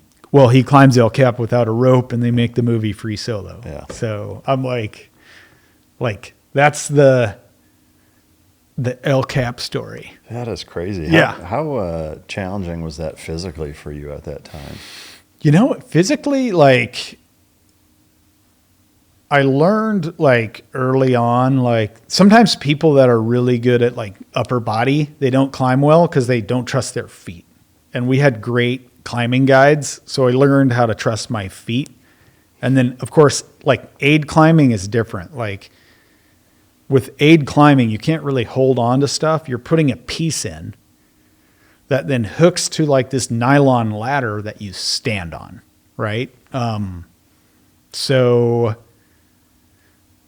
I would say like physically, not as hard as a lot of things we've both done, but mentally, as hard as anything I've done. Wow. Like they say, I mean, you want to talk about focus. Like when you're over 1,000 feet off the ground and you're putting in a piece that is going to support all your weight, it's just like you are very present in that space and in that moment. Like you're not like hyper focused. You're not like, what am I going to make for dinner? You know what I mean? Like you're really there, right? So and if we're like together on a rope team and I'm going to hand you a Nalgene bottle, like it's not casual. It's like there's a nuclear reactor in it. I wait till you have two hands on it. I'm like, do you have to wait? And then I let go. Like everything's pretty epic. Yeah. Everything's super intentional. I mean, your nerves are fried after that. I bet. Like, what is the total elevation gain in that? El Cap has a bunch of different routes on it. I think the nose, I would have to look it up. I think it's like over 2,000 feet, maybe 2,500 straight. Yeah. And then it's like along the side, they gradually get a little bit shorter, right? So I don't know. We climbed, anyone could look it up. It's called the Tangerine Trip. Wow. Which is something a climber would name it. It's probably tripping on something. And I want to say it was more than 1,500, less than 2,000. Yeah. So, but it's a sheer wall, right? Like, and then I would later climb Denali and Aconcagua, those are physically demanding. At least the routes we did. We did not super technical routes on either. Like El Cap is all technical, but the routes we did on Denali and Aconcagua were like Denali. There was some rope work; it was minimal. I mean, you're always roped up because of crevasses, and then there's a few places where you're doing some like kind of, climbing a wall with a ice tool, but mostly just a really hard hike. But like those two mountains, physically much more demanding than El Cap, right. But not as mentally, and they're different. Like El Cap's a big wall, and then Denali and Aconcagua are just big mountains. Right. Yeah. So that was like right when you checked in, basically. Like that was your first kind of thing that you did at DEVGRU. Well, so my first trip, it's very similar to like Team 5. You have your individual skills and then your unit level stuff, but then you have like a different period and then you deploy. So my first work up there, we did like some Red Rocks. The next time around, I did the other climbing trip in Australia. And then we did El Cap the following year. So then after that, we kind of like, because Heath was kind of leading the charge on all this. And, you know, again, he's undeniable. So, or was, rest in peace, Heath. But he, he just kind of shifted focus. Like, that big wall stuff was kind of maybe not what we're going to do. He shifted, and, you know, we all kind of got behind it. Like, let's start going after like mountains. And there was, like back in the day, like there were some guys at DEVGRU who had climbed, you know, El Cap, very few. And then there was one or two that had gone on to climb Denali. And then, guy named Tom Valentine, Tommy V, he had climbed Denali, like one of the few guys early on who had climbed it. So after he died, we were like, hey, let's climb Denali and do it in his honor, right? So that was one of the reasons we did that. And then we kind of got the bug, like, oh, let's try to knock out a few of the 7 summits, which is the highest point on each continent, like fully knowing the Navy was not going to let us climb Everest. But but why not? But what, like, especially back then, it was like, you know, like we could, you know, sell it and we had money for it. So, yeah. But yeah, I mean, so it sounds like when you first checked in, they're like, you're going to be the climber, but that was a recurring theme. Yep. Like every block of individual time that you had during or in between deployments, that's what you focused on. I did that. And then you know, everyone does parachute training. Everyone does demo. Everyone gets to go shoot. Everyone gets like yada, yada, yada. But some people take each one of those a little further. Right. And then, you know, I would do like some recce sniper stuff. You know, you go to a driving school, just fighting, whatever. There's all kind of underwater basket weaving. Yes. Yeah. I am curious, the very first time, like once you made it through Green Team, you check into Gold Squadron. Do you remember the very first time you did CQC with Gold Squadron guys? And I would love to hear kind of your impression and what was going through your mind that first time. I just remember like, oh my gosh, I got to go a lot faster, but still, you know, not miss. Right. Like, you know, it was, you know, like very different than what you would do during, I guess, selection without being too specific. But yeah, it was just like, dang, it's fast. So was that the biggest precision? Difference? It was like a combination of, you know, they want you to go fast, but no one cares how fast you go if you miss. Right. Right. So it was just that. But then you think it's impossible at first, but I mean, once you're there, like you're doing CQB 4 or 5 days a week. So at some point, like you just get into a rhythm where I remember being like, I had been there for almost a year and like, there wasn't a room that I would walk into that I didn't think about 1 man, 2 man, 3 man, 4. What would I do? Right? Like not a room. Even outside of work? Yes. Oh, wow.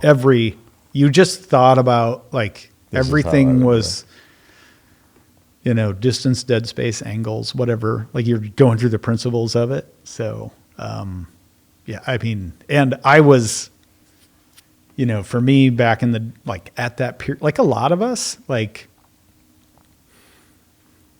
this is probably what makes it so hard when you leave the military. Like, especially without like a transition time. Like for me,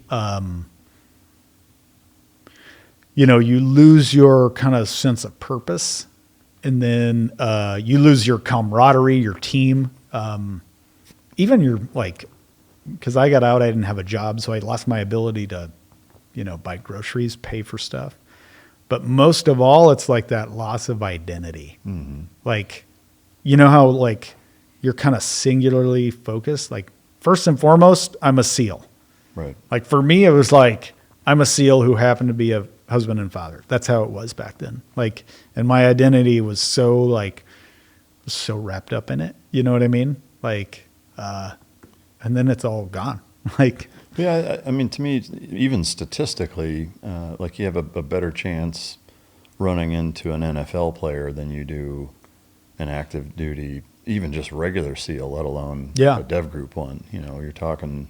Yeah, and also, so you lose that sense of being special. Yeah, but I think it's the same way though. Like whether it's people who are famous or that are high level athletes, and whether it's NFL or basketball, I mean whatever, is that similarly they do that for years, and then they just get used to that being who they are. And the second that that's gone, it's like a light switch, and now nobody gives a shit anymore. The difference is they have a little more money in the bank. Yeah, for sure. And yeah. people, and they're famous. You would hope. Yeah. Well, I mean, some of them blow it all, but like the NFL guy who gets out, probably made more money over his career than we did. He probably made more money in 1 year than we did in our entire career. Right. Or NBA or Major League Baseball, whatever. Yeah. I'm not picking on the NFL. They're all, I don't begrudge someone a talent or a paycheck. Like, good for them. Like, but they're probably getting, yes, they lose their team. They lose their purpose. They lose their camaraderie and their identity. But like their consolation prize is they may have a little more money in the bank. Yeah. And some of them are like, sort of famous. They kind of like all of a sudden own car dealerships, right? Like John Elway. Yeah. Like there's not a lot of like, like Mike Ritland's Chevy dealership out here. Like, you know what I mean? They're not, it's not a path for us. For sure. Yeah. And I guess I just mean from that loss of purpose, though, I imagine they go through the same thing. But agreed, I'm sure it's a lot easier to stomach when you have a car dealership or millions of dollars in the bank. Well, it's hard. I can see a lot of similarities from pro sports and what we do and how it's, and like big one being like you're done so young. Like, and it's so easy to lose that, like, one injury, one mistake, and you're done. There's no going back. There's a lot on the line, super high stress. Yep. Where was can you talk a little, I mean, I know you got to be sensitive to a lot of the specifics, but can you talk about your first deployment at Development Group? First one was Iraq. That would have been like right at the height, right? Like 05, 06? 05. Yeah. And then, I had Iraq, Afghanistan, like back and forth. A lot of like, without getting too specific, like, just, amazing. And,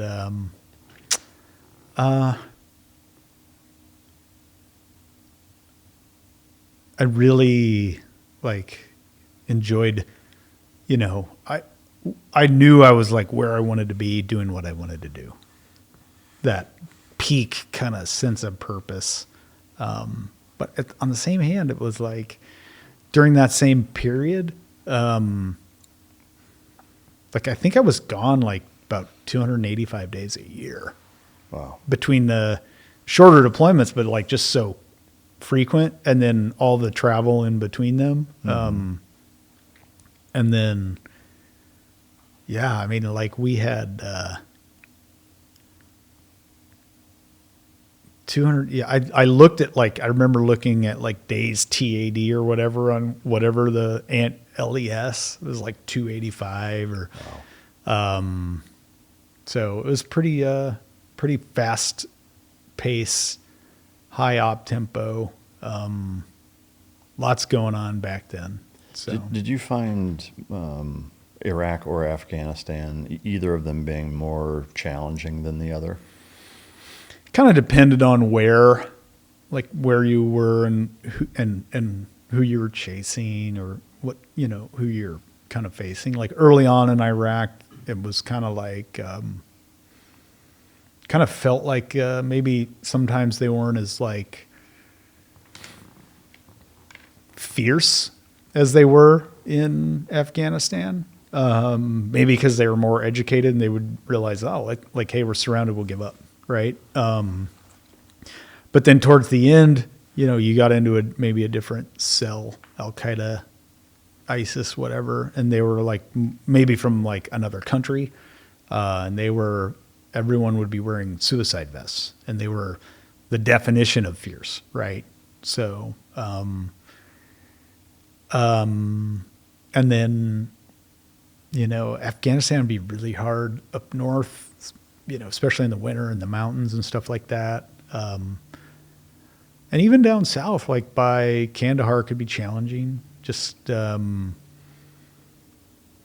maybe there's less air assets or whatever. So it just kind of depended. Yeah. There are a lot of variables to it. But yeah, I mean, I think there was a lot of like ebb and flow between the two. Right.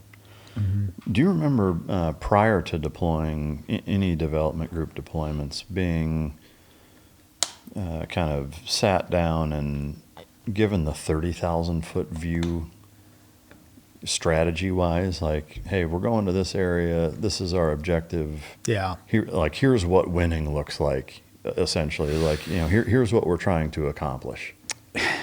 No, honestly, it was more like, always get an ROE brief, right, from the JAG.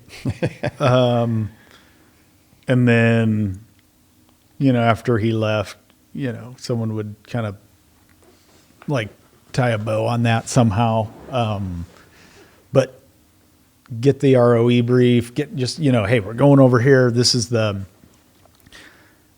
We're replacing these guys. This is who they were chasing. We're going to start there and see where it goes in support of, OEF, OIF, whatever. I think, at that age, like, and especially having gone through all the training that I'd gone into, like, if we were like, hey, we're going to go into other countries, I'd be like, sign me up, right? I was all about it. Like, and I think that's the job of the warrior. Like I wanted to. In fact, when I turned 22 on my first deployment, I called my mom and she's like, this is September 7th of 01, right? So 4 days before 9/11, and my mom's like, well, what do you want for your birthday? And I'm like, Mom, I just want a war to fight. I mean, talk about dumb things people say.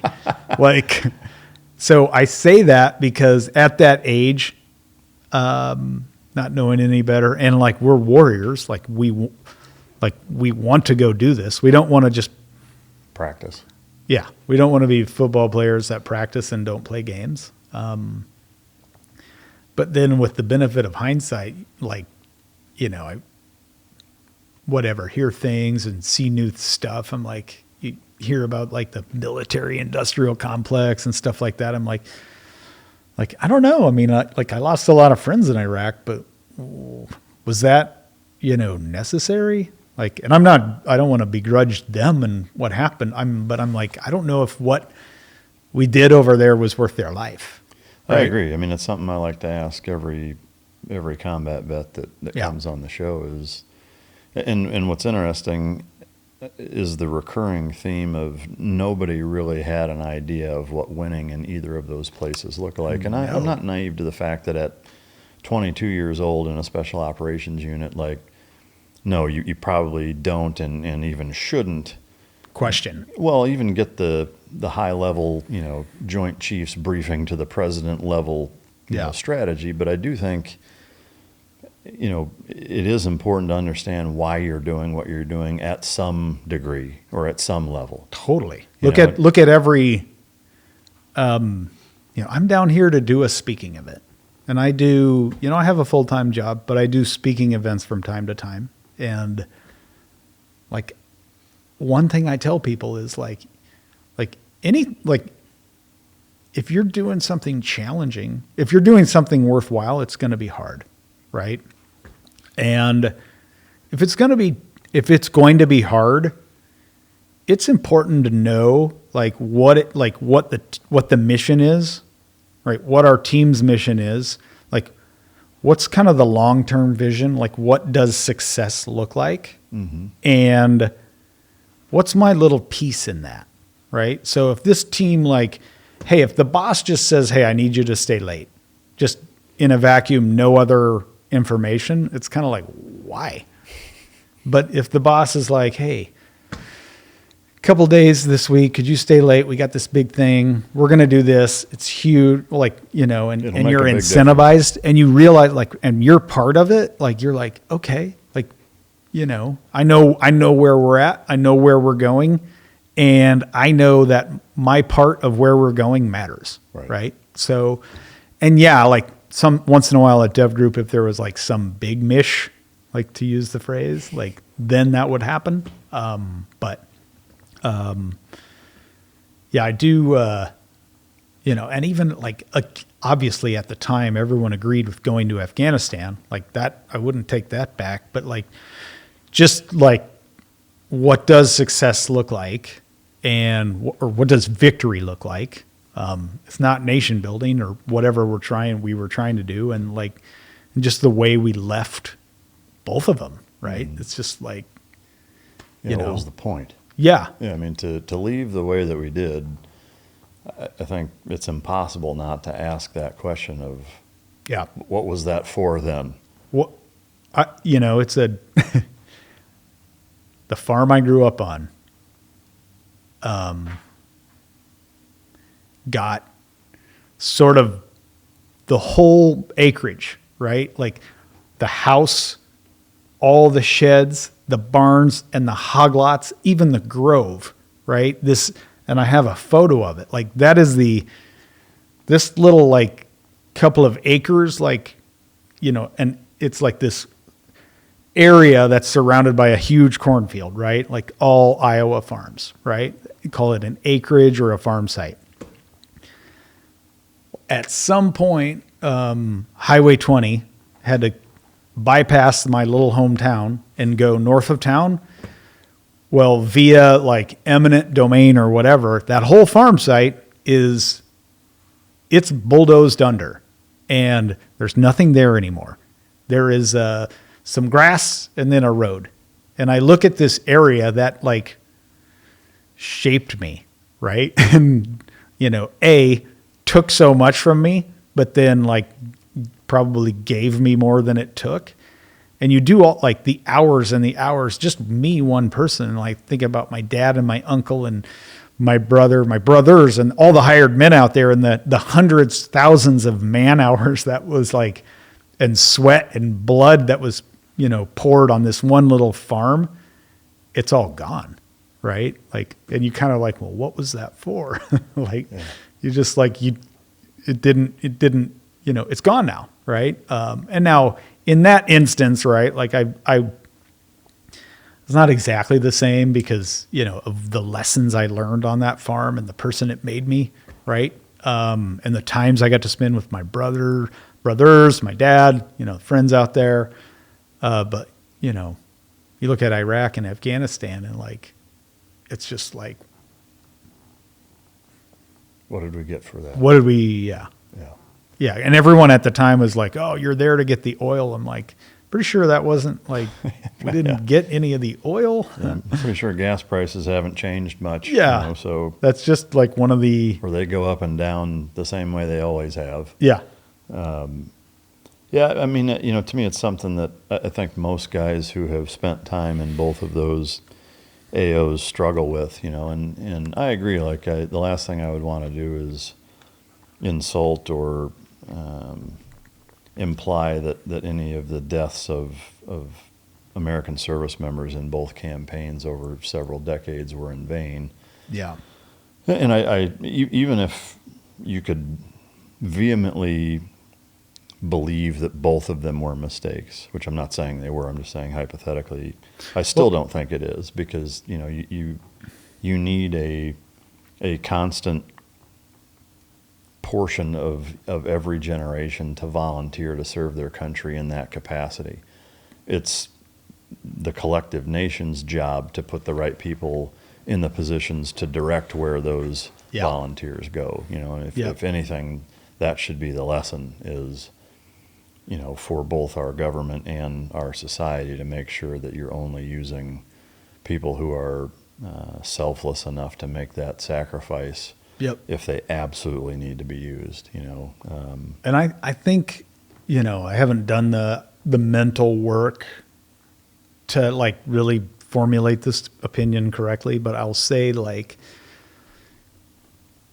war is not the worst of things, right? There's that quote, John Stuart Mill, it's not the worst of things. It's just in summary, it's worse when you don't have something worth fighting for, right? So there are times where wars need to be fought, right? And they're just, but just having knowing what victory would look like before going, and then going and fighting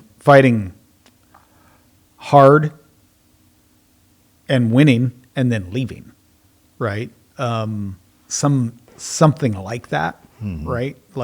It's not the worst of things to go to war. It's it's much worse when you don't have anything worth fighting for, right? That being said, define what success looks like. Yeah, define what we were actually fighting for. What's the objective here? Yeah. Is the objective to, make money for these big contracting groups? And I'm not saying that's 100% what it was, but it had to have been a factor, it's impossible to deny that, which, go ahead. It honestly didn't really hit me until I was listening to someone talk about Ukraine, right? And Zelensky was in the U.S. It was during our last election cycle. And I mean, at some point he was saying well, not only does Ukraine need more money, but you guys need to be ready to come fight for us. And if I was still in the military, part of me might probably be sweet, I want to keep going, right? But now I'm out and I have a son who's old enough to fight. And then I was America first. We don't need to we don't need to be fighting that war, right? Or unless you can show me an actual reason why we would, other than military industrial complex or whatever. To me, it was that really made it hit home for me. Yeah, agreed. And for me, similarly, that plus seeing the paper trails of money of what's being given and our own politicians who are in middleman positions in a lot of those. Generals that move into large government. Yeah, they're sitting on the board at Boeing or Raytheon or Halliburton. Enlisted SEALs don't get those jobs. For sure they don't. Well, I had this discussion with another guy on the show in the last month or so.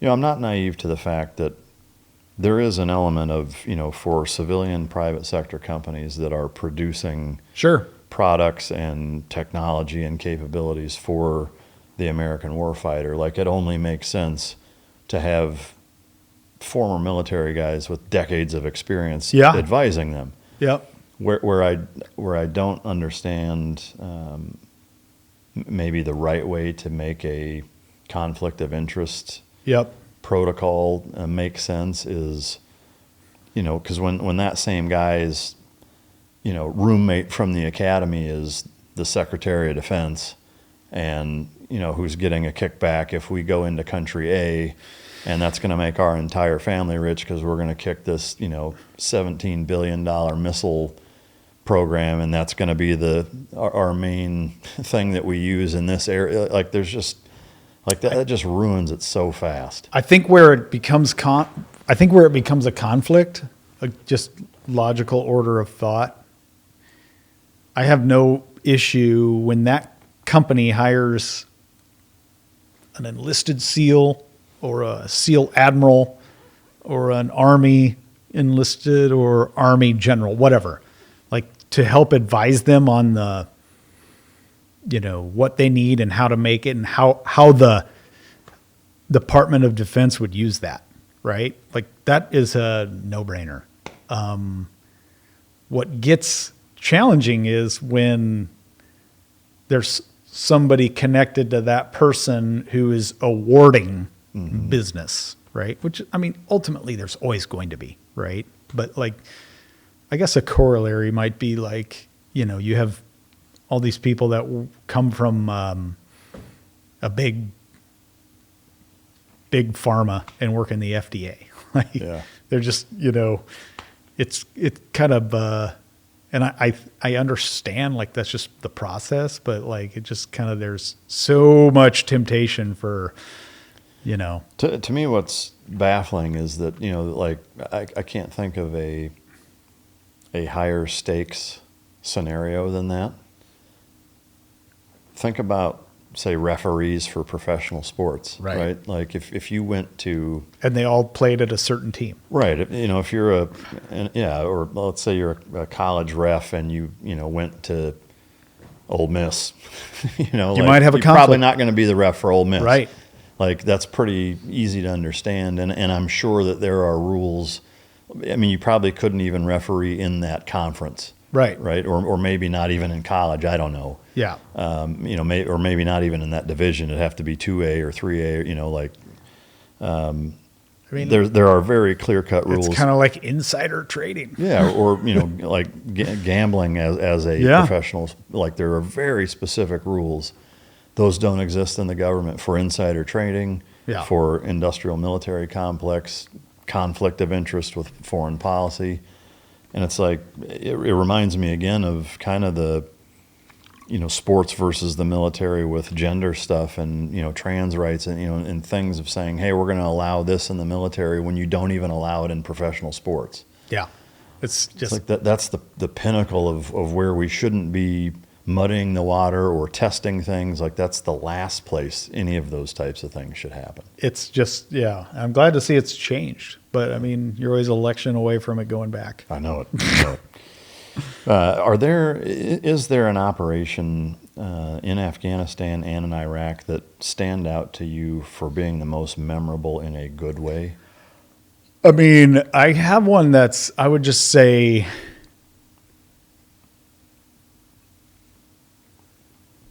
like the most positive memory possible, I guess. There was like a mission that I had to actually lead without being too detailed, but it was multi-nation. So some Brits, some Canadians, us, and then multi-agency, and then some indigenous forces, and normally a larger group would come in and do this raid, if you will. But they couldn't get there due to weather, so I was tasked with putting a team together to go capture, kill a guy, right? And it was like TST, time-sensitive target, and I literally, and I'm at the time a 29-year-old E6, right? And no one there, I was told not to reveal my rank because they'd be like, who, what? Yeah, but like I was the senior JSOC guy, not by age or rank, but by number of deployments in the area, right? Yeah. So I got to lead the mission. Long story short, we're going into this area to get this guy, and it's supposed to be, it's supposed to get ranchy or crazy. And it's just 4 guys from, DEVGRU and some Brits, Kansoff, and other folks from another agency, and then some indigenous, and I'm in charge. And we have, I literally I make a 2-page PowerPoint brief, and 1 page is title. So it's literally 1 page, and that's all the time we have. It's got the comms plan on it, and I have to send it up to the boss in Bagram. I'm like, well, here's my con ops. Here's what we're doing. And this is backed up by something that we had all done together on a whiteboard.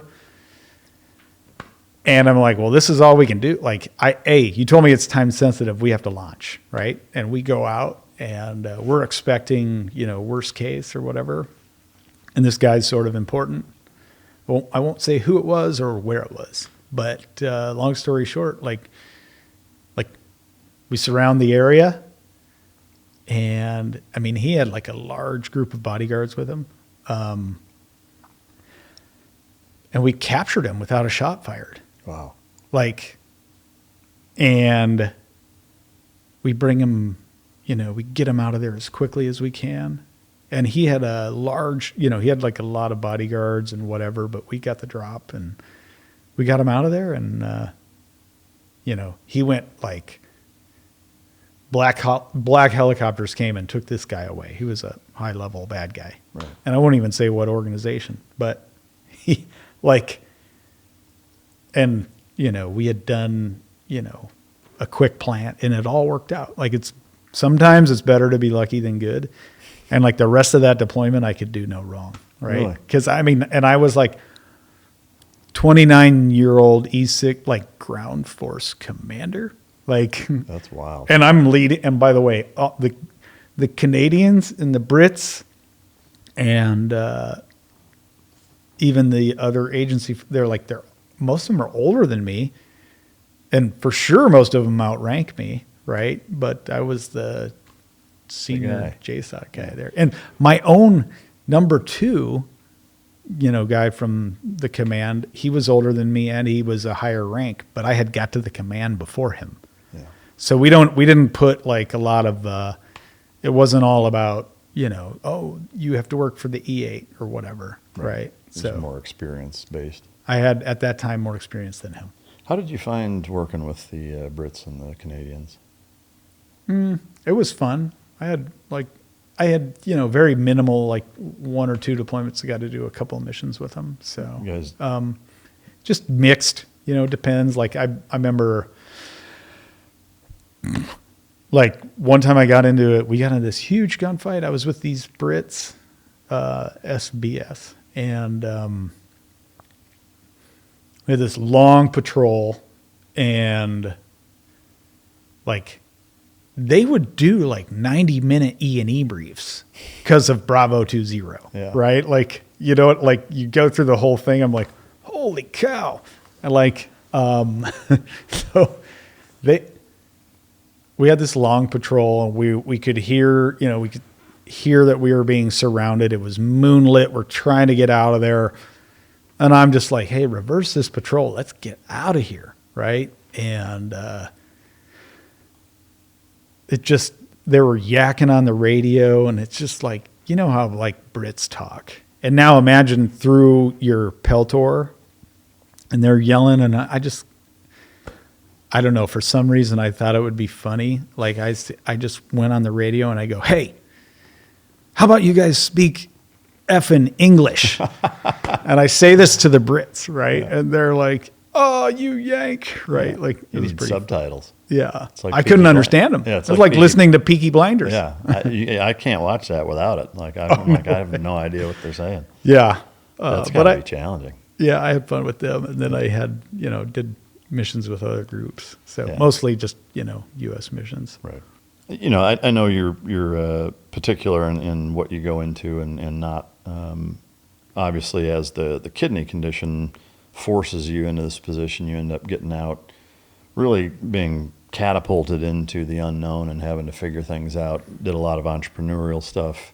I remember we first met back in Denver, like in 2010, 2011, somewhere in there, and have kind of loosely kept in touch since then. But as you've kind of progressed, have you found yourself wanting or deciding to go in a certain direction? Because it's been some gun stuff, some fitness stuff, some speaking stuff, and I'm curious what you do now, or as much as you want to share. But Yeah. you've kind of dabbled in a number of different things. Has anything stood out as being like, this is what I want to do for the rest of my life, kind of thing?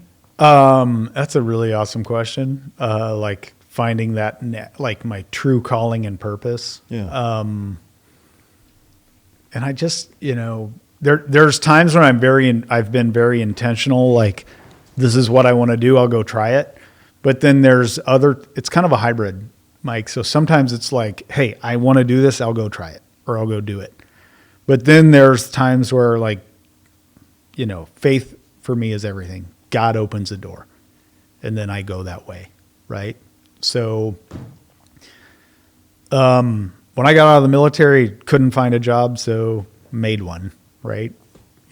Our mutual friend Happy and I started a business, and then I went from that to, firearms, entrepreneurial, retail, gun store, gun range, to like I was always into fitness. So I went and, was the CEO of this big kettlebell education company. And then had an opportunity to go, work at the NRA, but not in the politics side of it, but to be the director of all their, firearms training nationwide. So I knew I could make like a change, you know what I mean, to like the quality of Instructorship. Right. Like if they have like 100 at the time, like 115,000 certified pistol instructors teaching 1 million people a year. So if you could like my idea was like, if I could just improve it like incrementally, like I've really impacted something at scale. You know what I mean?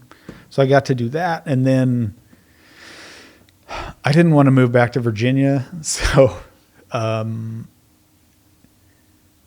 of did a few other things. I've done consulting, I've done speaking, and now I have a new full-time position in Omaha.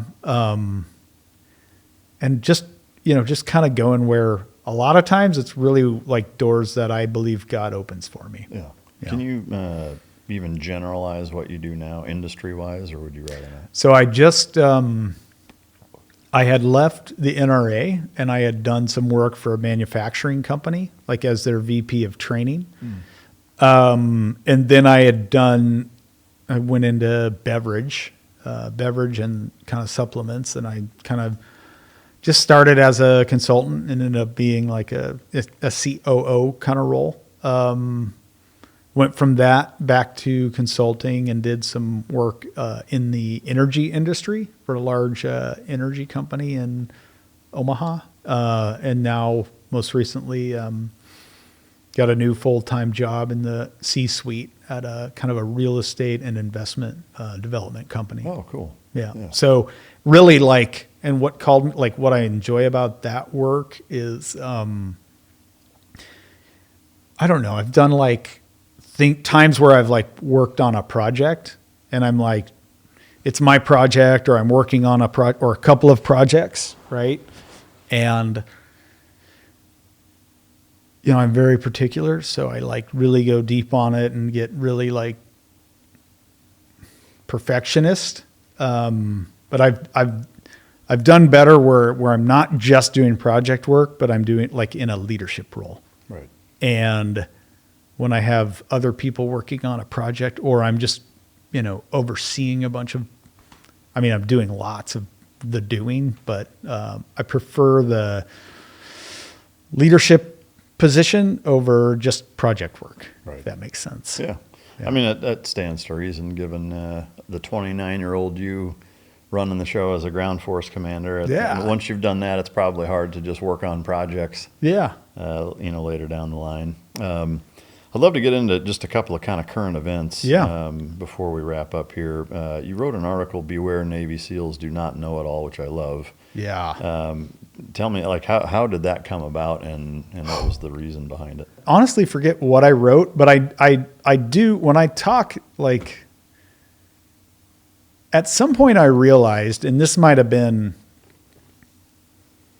a couple of years into the business thing, right? Like, and I just kind of realized, like it's an accomplishment to become a Navy SEAL. Like, it's really cool. And for a while, like, to me, like, that's all I wanted to do. And then I kind of had this feeling like, oh, I did that, but someone else could. Like, it was bigger than what that guy did or what that guy did or whatever. Again, I was pretty competitive. But then it took a while, but after I got out, I realized, like, man, like, whether you own your own business or you're successful in ag sales or software sales or what, like, I'm seeing, my brother-in-law, other people doing like engineering or whatever they're doing, right? And they're successful. My father-in-law had a very successful business, right? And I've just realized how hard that is. And I also realized, like, not everything you learn in the teams is really like directly transferable. Like,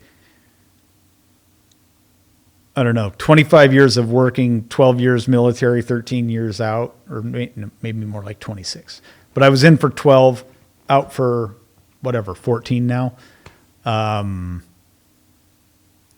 I've realized, like, yes, there are things that transcend the battlefield and work in the private sector, but there are other things that do not, right? And also, there's some pretty cool stuff that people that weren't Navy SEALs did in the business world, right? And it's like, it's impressive, especially like being a SEAL always came easy to me, honestly. Like, I was pretty good at it, I think. There's plenty of others that were much better, but like I made it through BUDS, first time, every time. I made it through Green Team. Like, it was not super hard for me. But some of the business stuff is like, wow, like this is really challenging. And like one thing in particular, like leadership, right? When you're leading in the SEAL teams, like really, like you could be a ground force commander, or you could be leading a mission, or you could just be a LPO or a trip leader. Like, that's your first leadership thing. Usually you're second in a department, right? And then maybe you get to lead a trip in your second platoon, whatever, right? Leadership in the SEAL teams, or really in probably any special ops, is like you're not motivating people. You're not trying to push them.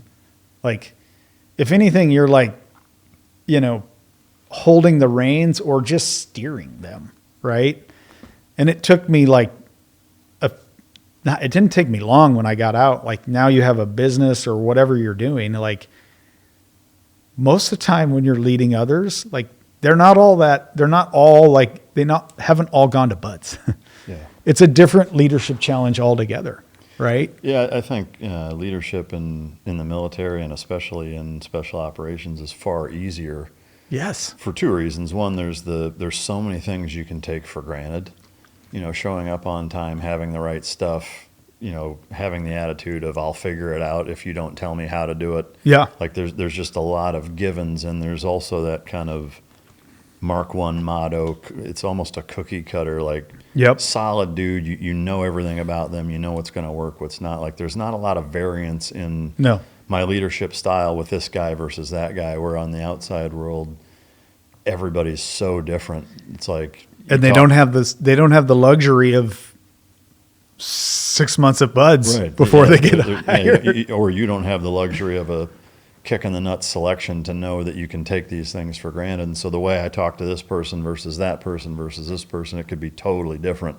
Totally different. Yeah, it is challenging. I'm always very impressed by people that build businesses, as having been one of them, and knowing how hard it's been, and seeing people that can scale things so much faster and more successful, with less resources. I'm blown away by it. It's same. Yeah. Yeah, and it's given me like great respect for, now I'm just so fascinated in like. what others do. Right. I mean, it's such a skill set, you know. I mean, I run into that. I'm sure you guys have too, you know, like former military guys get out. They may be really good at shooting or teaching or dog stuff, or, you know, like I know lots of really good dog trainers. We both know lots of good, you know, tacticians and shooting instructors and whatever, but don't know anything about business, you know, and it's just a totally separate skill set. Yeah.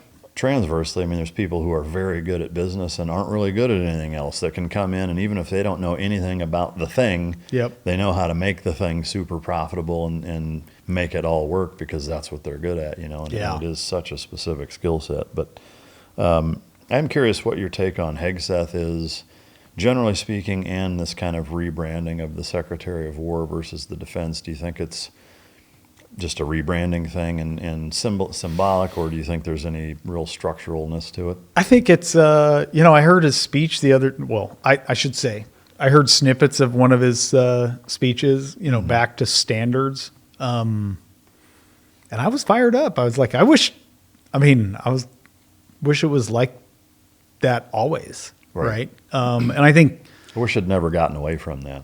Right. So I think one of the things that has, you know, led to the success of the SEAL teams, like full stop, is standards, right? And no willingness to bend that standard. Right. We had some active duty SEALs in town the other day for an event in Omaha. And I was talking to like 12 of them there. And some of them are, you know, at West Coast teams, some are in TRADET, and some were BUDS instructors. And they're like, hey, you know, we still have the exact same standard. You know, we haven't changed the run time, the swim time, the push-ups, the pull-ups, the this, the that, whatever. We have maintained it. Like, and they still have a relatively high attrition rate. And they have faced incredible pressure, like to reduce the standards for, you know, women or whomever's going to go through training, and they have not. And I think just having, like, I've been on lots of teams, as you know. When you're in the teams, the SEAL teams, but like every deployment, you're on a new team, right? Whether it's a platoon or a squadron or a whatever. And then since then, I've been in, you know, teams in the private sector, right? Teams that I've led, teams that I've been a new guy on, or a team that I'm, you know, consulting with. I've also, like, I've been fascinated by it. So I've studied teams, right? I've studied like I love reading like about the success of, like, what did Google do and what does Apple do or whatever, right? Or like, what's the difference between the Chiefs of today versus the Patriots of old, or Nebraska from the 90s, or Alabama in the early 2000s, right? Well, the thing is, like, honestly, there's no one recipe. They all had good leaders without a question, right? And there's no one single recipe, but there is one constant across all elite teams. Number one is they have standards, whatever those standards are. And if they not only if they are good, but they stay good, they maintain those standards, right? Even especially in, you know, when they're pressured to reduce those standards, or the pressure might come after a win. Like, oh, let's just be a little lazy tomorrow or next week or whatever. Like, they just, you know, they double down. They don't get complacent. So they have, like, teams that win or teams that succeed long term. They have a standard. It might be different, but they know what it is. Like, these are the things we do. This is how we do them, and this is our way, right? They maintain them, and really, like, to get to that elite level.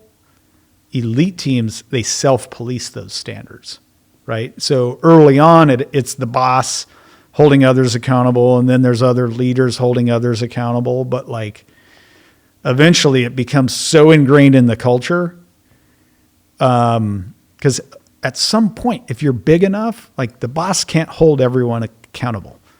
And when it's so ingrained in the culture that it's kind of self-policed, right? Like then you have these standards. Anyway, I say that because like Hegseth got in trouble on YouTube by some YouTube commenter or whatever, or some some cable news person got upset by what he said. But I mean, ultimately, like, we got to have standards, right? Like, it's not diversity that makes the military great. It's like unity on the mission, right? Like diversity gives the military or any team perspective, but like diversity on a team, as in we all have a different priority, like that's not like, give me a break. Yeah. I didn't see anything that he said that I disagreed with. And I also found it frustrating that I felt like everything that he said are things that shouldn't have even had to have been said. No. Like, especially to that group of people. Yeah. I mean, to me, and they want to, if they're like, okay, you're going to quit? Like, yeah, good. Is that because you can't meet the standard? Yeah. Well, I think there's a second part to the standard thing too that gets overlooked. Agree with everything you said, and couldn't have articulated it better. I think the dovetail to that is that also that the minimum standard needs to be high enough to where if it's barely met, you're still kicking ass. And that's where, because typically you met the standard as a negative, right? Like, you barely met the standard. Like standards. Yeah, like if you meet the standard, that standard should be so high that you're still an absolute pipe hitter by meeting the standard, especially in that context, right? We're talking about like life and death stuff here. And,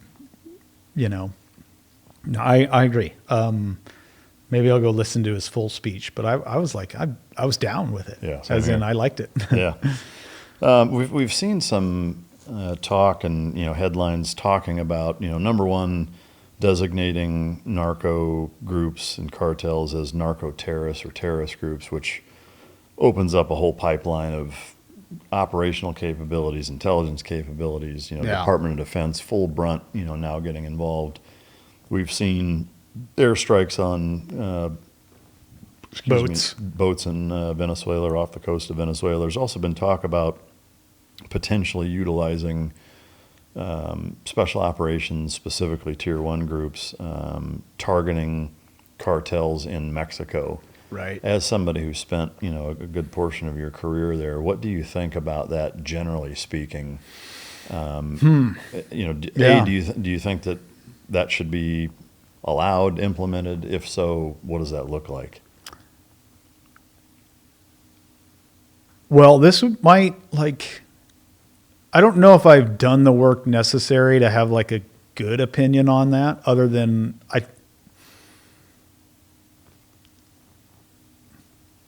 let's look at it this way. I don't have the stats, but if you look at the amount of fentanyl deaths, right, annually, I don't have the numbers in front of me. I would venture to say that. Well, it's hundreds of thousands. I mean, it's generally over 100,000 a year. So it's hundreds a day. This far exceeds the amount that were killed in 9/11, which necessitated a 20-year war, right? So at a minimum, try to secure the border.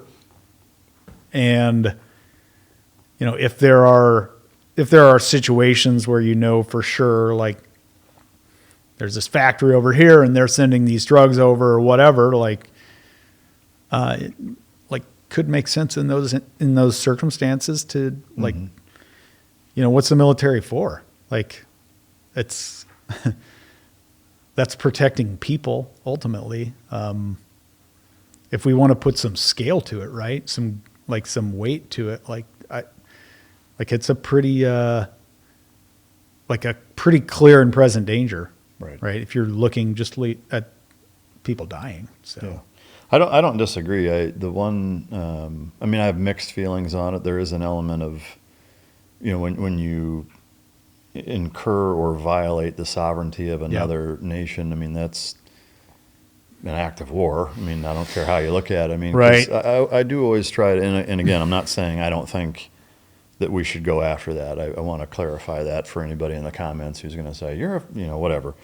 I didn't think about that. I mean, like I said, I haven't done the work necessary. Yeah. Well, I think, statistics are important. I mean, even one death is a big deal, but let's be honest. Yeah. If that was the case, we would be in every country in the world defending democracy and freedom.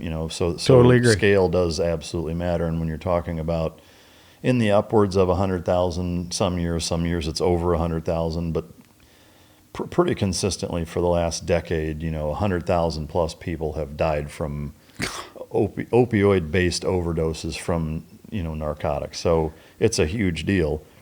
You are saying, again, if we manufacture something here in the United States, let's take our food supply, both for us and for other countries. If we were smuggling something into a country and a country decided to bomb a factory here in the United States, like how's that going to go over? Totally agree. We know how that's going to go over. So, I mean, I just think it's important to consider that at least. I'm not saying completely deter, but you should at least consider that. I think you got to block up the border. Yeah. And then step one is stopping the flow first. But I think even further than that, like if you look at statistics, where do you draw the line? If you're saying, hey, 100,000 people die of opioid deaths, how many people die of food-related problems that are caused by companies here in the United States with absolutely no recourse or consequence for the shit that they put in our food supply, and are killing way more than that every year with all these problems by putting shit in food that our government allows them to do. Yeah, and they just die over a longer period of time. Yeah, I don't think that should be... No, I think you make a good point. I think, again, a war is not the worst thing. Like, the worst thing is when you don't have anything worth fighting for. But, it should also be the last option. Right. And it's not something like you ever take lightly. Like you would, and you're right. Like it maybe it's not a war, but you are, if you're invading another country to go do that. Yeah, it's a big deal. It's a big deal. Yeah, I mean, because especially with Mexico, because we border them. Yep. There are so many ways, and Trump, I think, has shown strategic ways to apply political and economic pressure in a way that makes them figure it out, which I would always prefer. Yep. And I think you could be even more creative and even more stringent with some of those methodologies to kind of force them to police themselves and figure out a way. Look, I don't care what you guys do, stop bringing that shit here, Right. or we're going to do this, and this, and it's going to make your country so much more miserable and put such economic and political pressure that it will force them to figure out how to solve that problem. I would prefer to see that. And I think it's hard for, when the people in power down there, whoever it is, For sure. if they don't have, I don't know who it is right now, but it seems like if they don't have, the support of the cartel, eventually they get killed. Right. Yeah. Well, I mean, at some point you have to, no different than the Revolutionary War here. Like, at some point the people need to decide, hey, that this is destroying our country. Even if they're handing out turkeys at Thanksgiving, and doing certain things, the way I can't remember his name. One of the most, Pablo Escobar. Yeah. He did a lot of things for local communities and stuff, and gained a lot of their support. But from a big picture standpoint, if there are cartels in this area that are contributing to the downfall of and collapse of our entire economy because of what they're doing elsewhere, at some point, you guys have to figure out how to solve that problem, the same way any country does once a civil war starts, because of implications that are that serious. But Yeah. In terms of what's next for you, are you're sticking with what you're doing now? And Yeah, I talked about standards a minute ago. I'm the chief standards officer at the company I mentioned. How does that work for cracking the whip? I'm just still kind of onboarding, just kind of learning more about, what they do and how they do it. And then just kind of using my knowledge, skills, and experience to help standardize some operations across different verticals, and then standardize like some culture things. Yeah. So Do you pull the Michael Scott foot on the desk, hand on the hips, power move when you walk in? The new sheriff in town. oh my gosh, what a great show. Yeah, that's my favorite, no doubt about it. I remember that, like, I mean, I watched that in Virginia Beach before it was like on, I mean, I had to TiVo it. Yeah. Back in the day. Is that even around? I still call, I literally, when we watch a show, TiVo it. I'm like, did we TiVo this? And now that's not even, like, it's just on, some other thing, right? Yeah. Like, that's awesome. You do have a big charity thing coming up with the Mount Kilimanjaro. Yeah. I would love to, obviously there's a connection between, your time at Development Group being a lead climber and doing a lot of climbing training, the LCAP thing. Where did the transition from that skill set operationally turn into how you can kind of use it for good as a civilian? So there's this it's nonprofit. It's an Omaha-based nonprofit called Global Partners in Hope, and I met the founder, CEO, executive director of this nonprofit through my commanding officer from DEVGRU. Oh, wow. So he had gone to Africa with him at some point, and I had told him we were leaving Omaha and we were leaving Denver, moving to Omaha. And I started to tell my network, like, hey, I'm moving to Omaha. If you know anyone there. Well, literally the commanding officer of DEVGRU, the guy, by the way, who was back at the command when BU Med showed up and said, Frohardt's unfit to deploy, right? So he introduces me to this guy, Ian, who's the founder of GPIH, Global Partners in Hope. So we go have coffee. I go have coffee with him, and come to find out he's from Iowa. And before he did this, he used to be a pastor. And then he's like, well, I pastored a church up in Northwest Iowa. And I was like, well, where at? And it was in Sibley, Ocheyedan, right? Two little towns where, and I had an aunt and uncle from, and cousins from Sibley in that Ocheyedan area. It's like 20 minutes south of the Minnesota border or something. And I'm like, whoa, like I had family up there. I'm like, did you know Joyce and Alvin, my aunt and uncle? And he's like, I was their pastor. Wow. And he's like, and when we moved up there, while I was fresh out of seminary, he was trying to build a house or find a house. He lived with my aunt and uncle for like a month and a half, 2 months. What are the odds on that? And we meet through like my old commanding officer, who I keep in touch with to this day. And like, we just hit it off. Right. And then coffee a couple of times and go pheasant hunting a couple of times. And then at some point, like, he gets to know me and invites me to join his board. Right. So now I'm on the board of GPIH, Global Partners in Hope. And I've been like, since getting out of the military, I've, tried to, be involved in nonprofit work a little bit, like mostly like when I was in Denver, helping the Navy SEAL Foundation, help start an event there. And then, helping in Omaha, like just, I'm pretty active, like not super active in the church, but I serve on the security team, or, when we have other chances to do things, we do it. But I was fascinated by what Ian was saying, and like how such a little bit amount of money, like makes such a big difference where they do their work in West Africa. Yeah. Right. And their kind of primary thing is they build like water wells in West Africa that then get like tied to like medical treatment facilities. And it's very basic stuff. Some starts out basic, and then like some surgical stuff and like testing for sickle cell and things like that are very common, which if they diagnose young enough, they can not cure it, but they can help that person live.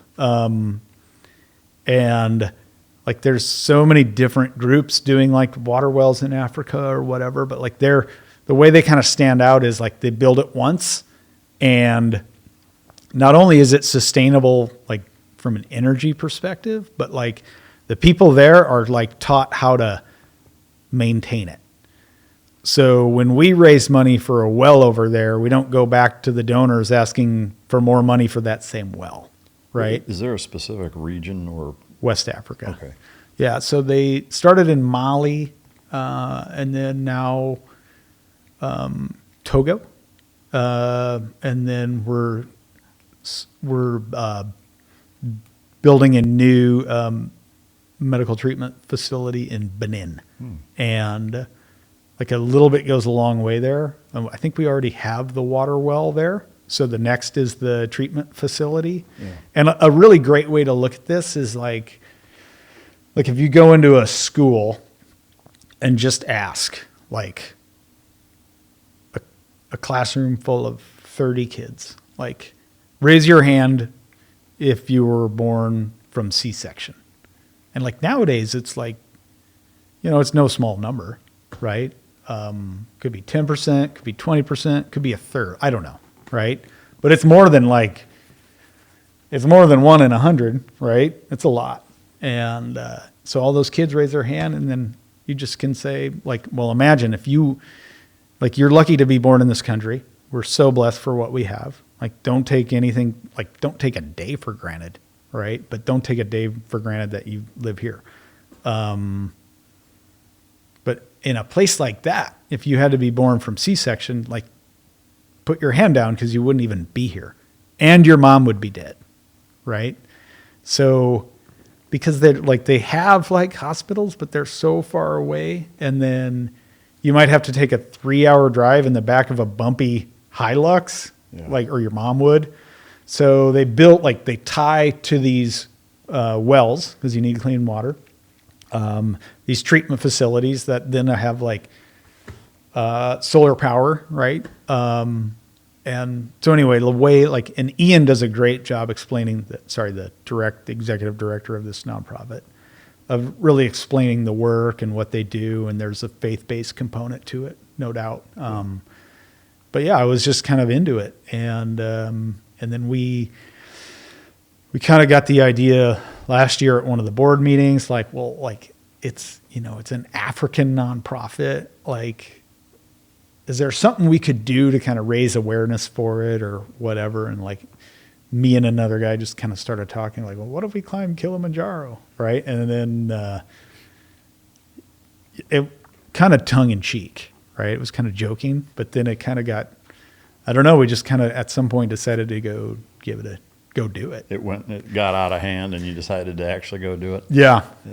So now we're going to go climb Kilimanjaro next year and raise money and awareness for this treatment facility that we're building in Benin.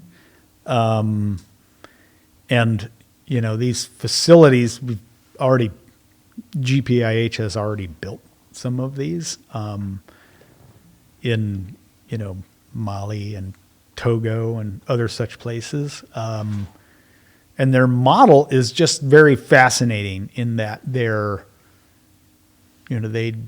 really lean on the locals, right, to do a lot of the work. And the treatments, the way they've structured it, right, it's a very sustainable model, and we work only in places where we have good relationships with the governments. There's other countries we could work in, we don't, because we don't want donor money to be used to bribe officials, which is common, the rule, not the exception in Africa. So, how did that specific area and mission come about? Because this is not me saying this, just I've read enough of the comments and been doing this long enough with other people who have done NGO type stuff for other places and seen, not the majority, but there is a contingent of the population that has a very hey, there's enough problems here. Why are you helping? Not to say that helping anybody anywhere in Right. the world that needs it is bad, but like a prioritization thing. Was there something in particular that stood out about that region and that particular problem that gravitated with you, with the organization to do that? Yeah, our founder was there, and he tells an awesome story. Like, he went there and they had a doctor with them, and they did some very basic stuff, things that we would like just take for granted, and that it just helped some people there, and like they didn't have any way to pay him, and they tried to like give him a goat. He's like, I can't fly this goat home. I can't check like, this I thing. can't take this thing. And he just, he felt called to go and like just do that work there, Yeah. right? And I mean, trust me, I think there are plenty of people less fortunate than both you and I that need help in this country, and like I give time and money to those causes as well. And I think this one in particular, I just, I know the guy who started it, and just kind of, we clicked on it. So, yeah.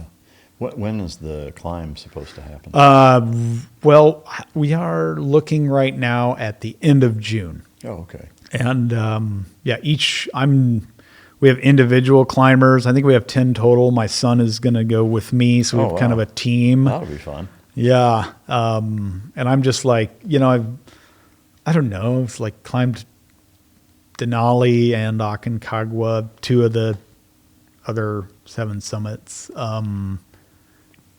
This will be Kilimanjaro is just a really hard hike, but it's hard. I mean, I think it's like almost 19,000 feet. Wow. So, how are you training for that now? I assume you're training now, or? Well, I train year round I'm always kind of working out, but I'll probably shift to I'll definitely shift around the beginning of the year to a little more endurance work. And then get some, make sure I'm getting time on my feet and time under load, i.e. rucking. Because like endurance, like zone 2 cardio training transfers, right? Whether you're on a bike or running or walking uphill, like it helps the cardio, your lungs and your heart. But like, as you know, like if all your cardio is on a bike and then I just put a 25-pound pack on you for 8 days, like your legs and your back and your feet will hurt. Right. So there's some GPP, general, physical preparation you can do, but then you have to get pretty specific towards the end. Right. So I'll put some, I'll make sure that I'm still doing my strength training and some, like for fun, still jumping rope and doing Muay Thai and stuff like that. But you gotta, like, if you're gonna do an expedition, like there is no replacing time on your feet, right? And time with the pack on. And like I'll never forget, just like when we were training to climb Denali, right? And I'm in Virginia Beach, sea level, and it's flat. And I would do like once a week, I would do like a long kind of just put on my body armor and walk uphill on a treadmill. And then once a week, I still have this thing. I have this old Humvee tire with a harness. Oh, really? And I'll just go out to a bike path and pull that thing for like 2 or 3 hours. Wow. And I call it my my horizontal hill simulator. So when you're walking with this thing on, it feels like you're walking uphill. Yeah, man. And then you can mix in a little backwards walking with it. And you can do a little, shuffling with it. So do a little of that. Kettlebell training I've always done. I probably will always do. But like anytime you're like, if you're going to do a triathlon, like there's no replacing like running and swimming and biking, Right. right? Like, so there's things that are general you can do, but I think you got to get specific too. Yeah, no, that makes sense. Is there a unique way to sponsor it other than just donating? Like, are you guys doing any type of, like, I remember back in swim team, we would do like a 2-hour swim and it's like you can sponsor 10 cents a lap or whatever. Like, is there anything like that for you? Or is it just straight donate to help out?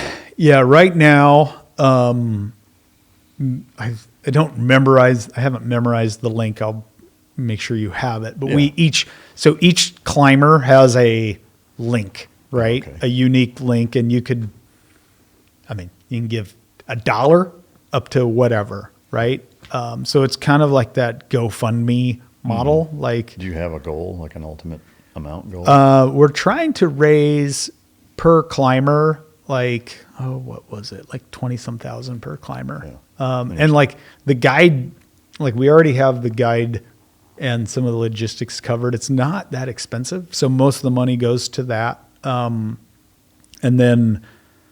we, like, one of the things that inspired us, we saw another African kind of not-for-profit do an expedition, a climb up Kilimanjaro like a year ago. Mm-hmm. And they raised like $1 million, right? Wow. And this treatment center we're trying to build is like, I think it's like 250,000, right? Because it's small. So it's really like, it's similar to like doing like any nonprofit. It's the money, it's the awareness, like putting it out there for other people to, see ways they can help. And so we are going to we have the website. My son and I have a link, which I'll make sure you have. But then we're going to do like some little events around Omaha as well. Like we're going to have a poker night at a brewery or something, kind of like that. But Yeah, that's super cool. yeah. That's So it's like, it's a way to go climb another mountain, and I get to, I don't know, spend time with my son. That'll be big. And there's something about like, when you're in the wilderness for more than a week and in a tent, sleeping bag, purifying water, mountain house, going to the bathroom outside, like the reset that you get from that, like when you come home from, do that for 3 days. You come home from 3 days in the wilderness, hunting or fishing or just camping.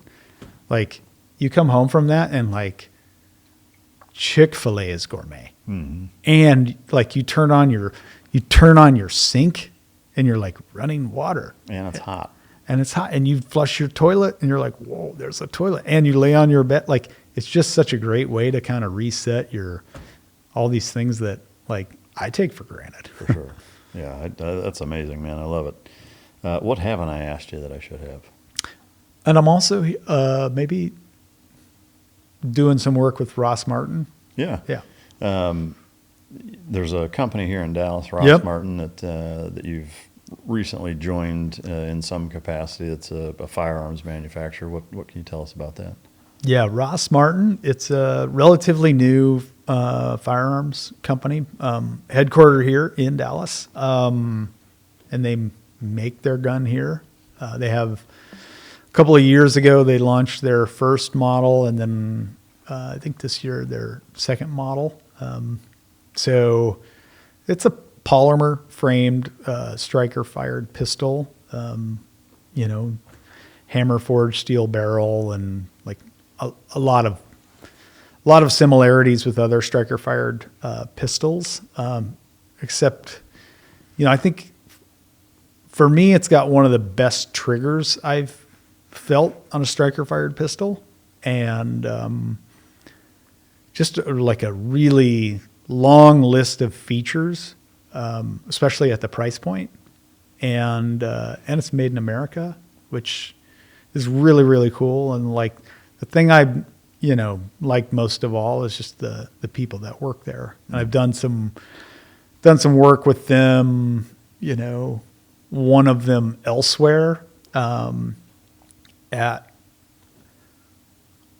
Springfield. And then now, she's one of the founders there. Oh, so wow. they're really good folks, good people, and they're trying to do something hard. They're trying to literally make another striker fired pistol and make it in America, and high value, good gun, really good gun for the price. That's no small feat for sure. So I just appreciate what they're trying to do. And I shoot the gun, and I'm just I owned a gun range. I was in charge of training at the NRA. I've taught a lot of people. I was an adjunct instructor at Shaw's for a while. Oh, wow. Right. So, I've shot a lot and taught a lot of people how to shoot. Right. And there's thousands of people that are much more qualified than me, both as shooters or teaching people how to shoot. But I've been very impressed with the gun for what it's worth. Yeah, no, that's awesome. What are you doing for them?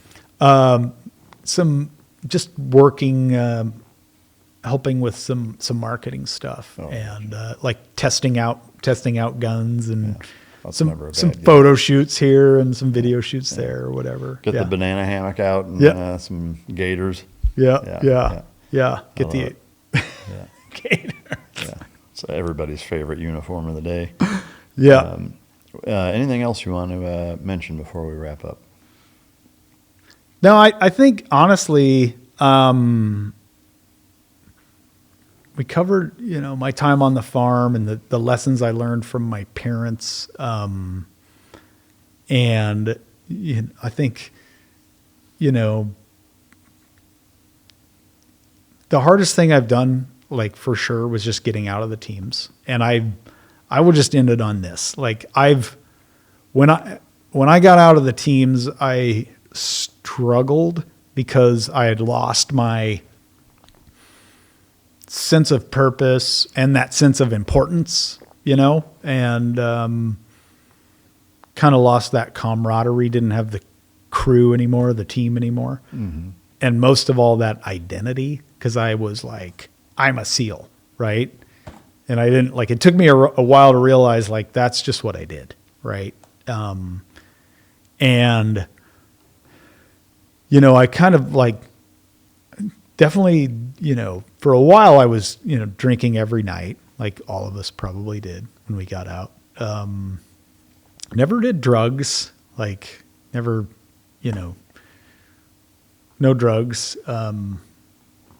I was worried I would, like them, and I have an addictive personality. So anyway, fair share of booze. And then I kind of lost myself in work or in working out or in this hobby or whatever it was, I was trying to find that next thing. Right. And to me, then I kind of realized I have my team. It's my family, right? I have to be, the husband and the father that they need me to be now. And one thing that helped me the most, easily helped me the most was at some point I just decided for a month straight, I'm going to get on my knees every morning and pray. Then I'm going to read the Bible for a few minutes. Then I'm going to write whatever comes to my mind in my journal. And I just did that for a month. A month became 2. And I sort of just, I don't know, it just almost, I could say I got addicted to doing that. And then, I don't know, 8 years have gone by and maybe 9 because I didn't do that right away when I got out. But it's probably 8 or 9 years now. I've just read the Bible every year, cover to cover, and pray every morning, read the Bible, and journal, and it changes every time. And it's just has, I don't know, it's given me strength, a new strength and a new perspective. So I know there's still lots of, and I'm sure you have lots of veterans that listen to you or listen to this show or watch it on YouTube. There's lots of things out there to try, but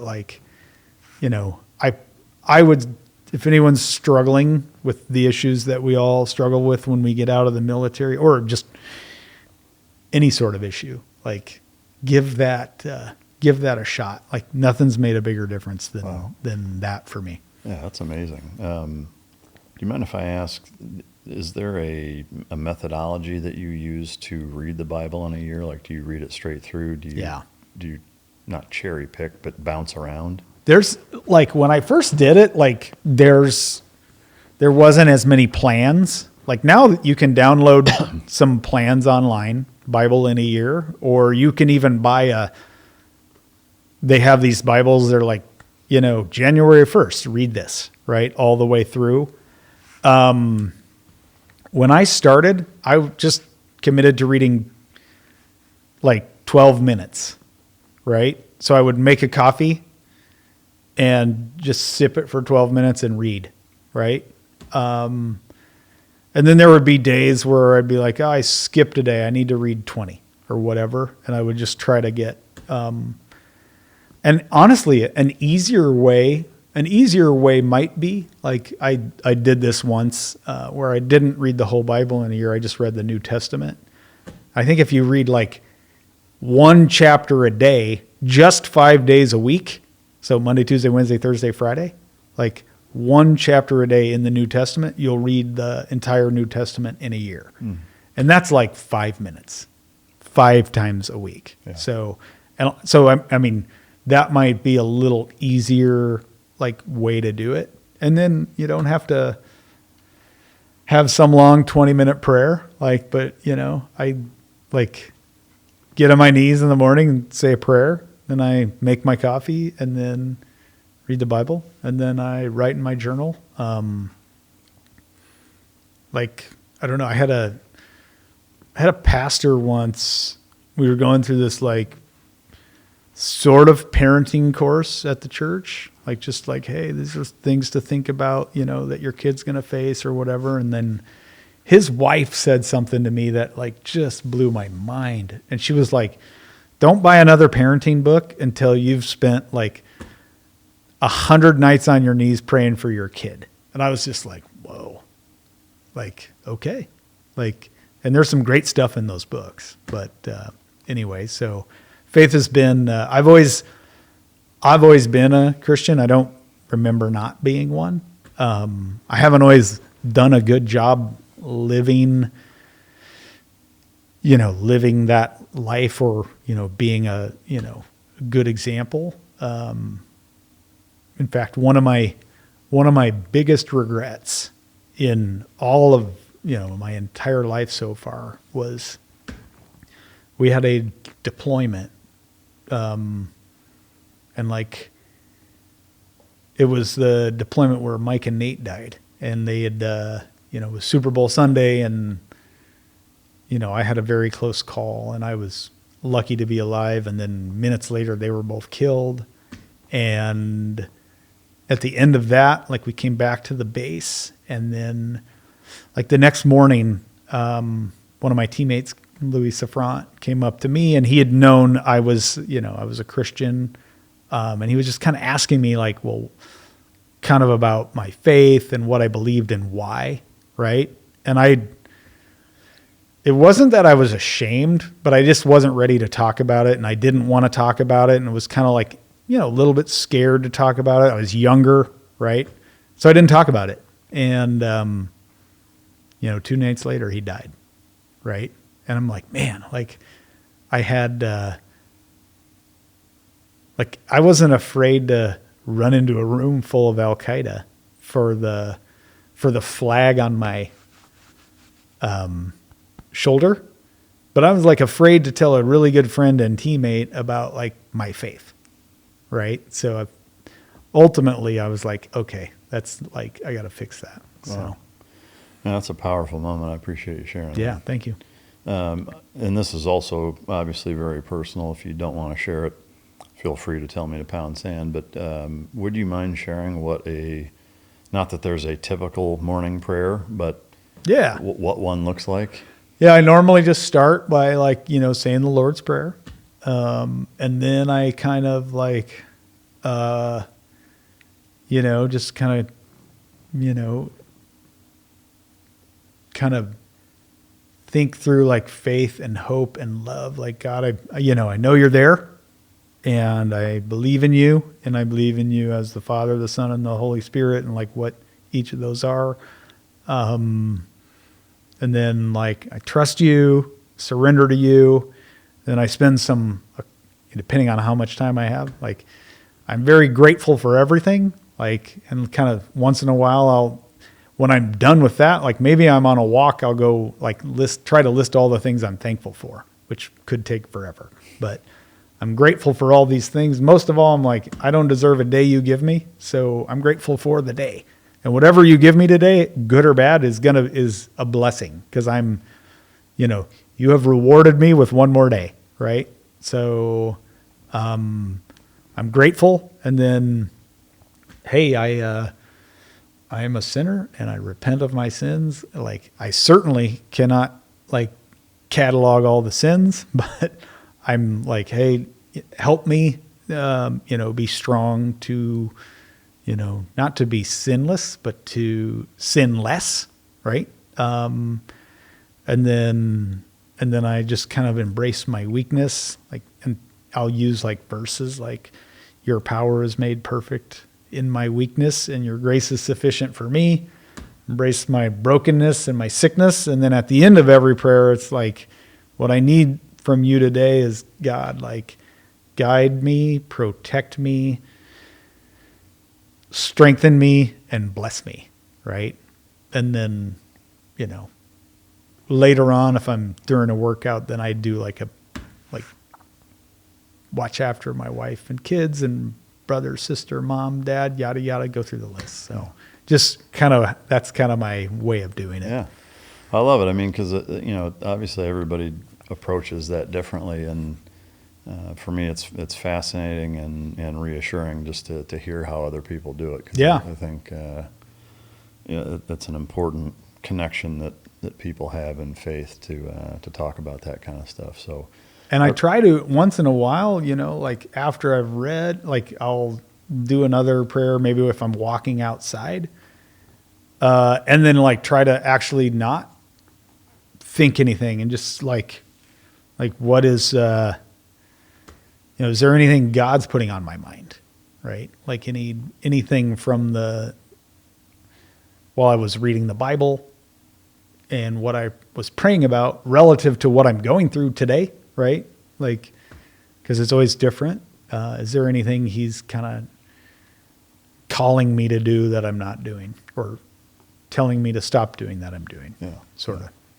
I love it. And it's as good and as positive of a way to wrap up, I think, as exists. So I really appreciate you taking the time to come and sit down. And of course, anytime you're in the area, I live here, so if you ever want to grab dinner or something, I'd love to reconnect with you and continue to do so. So, but yeah, just thank you for sharing your story. Yeah. Thank you for your service to the country, and appreciate your time. Likewise, bro. Yeah. Yep. To the viewer/listener, I hope you enjoyed it. If you didn't, you can go choke yourself. And until next time, this is Mic Drop.